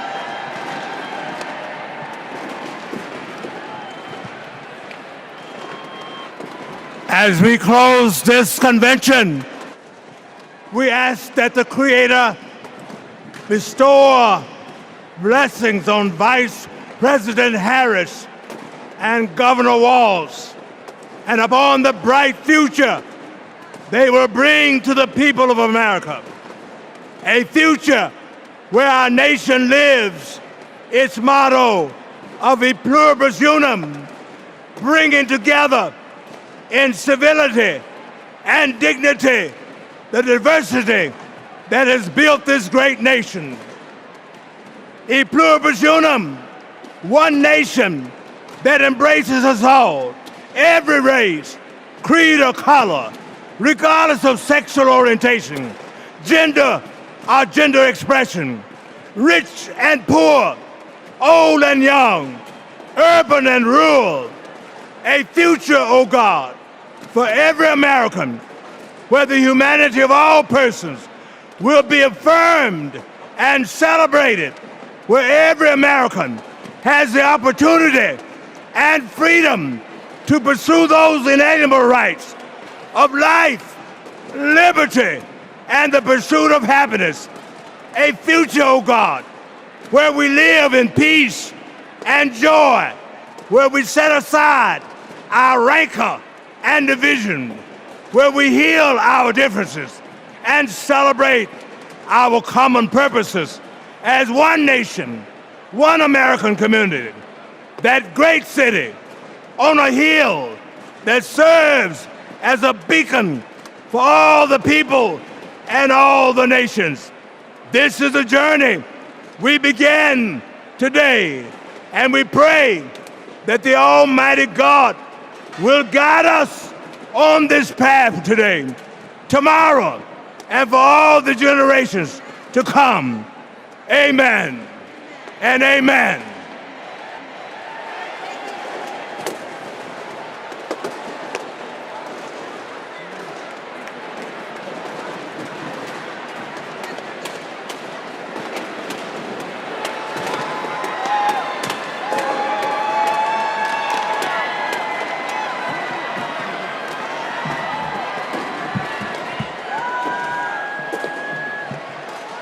As we close, I want to thank each and every one of you for bringing your energy and your enthusiasm to the convention that will carry us through to victory in November. Look around. You're surrounded by people from every corner of the country who traveled here because they believe in our mission. We know that unity is our strength. We know that the issues we've highlighted this week are not abstract. We know what's at stake, and we bring that with us in this beginning. Over the next 75 days, we will mobilize like never before to show America what we as Democrats stand for. Together, we will fight for our rights, our freedom, and our democracy. Together, we will elect Democrats up and down the ballot. Together, we will win. Win that, as we know, we have to further business to come before the convention. I am now proud to adjourn the 49th Democratic National Convention. Thank you, Chicago.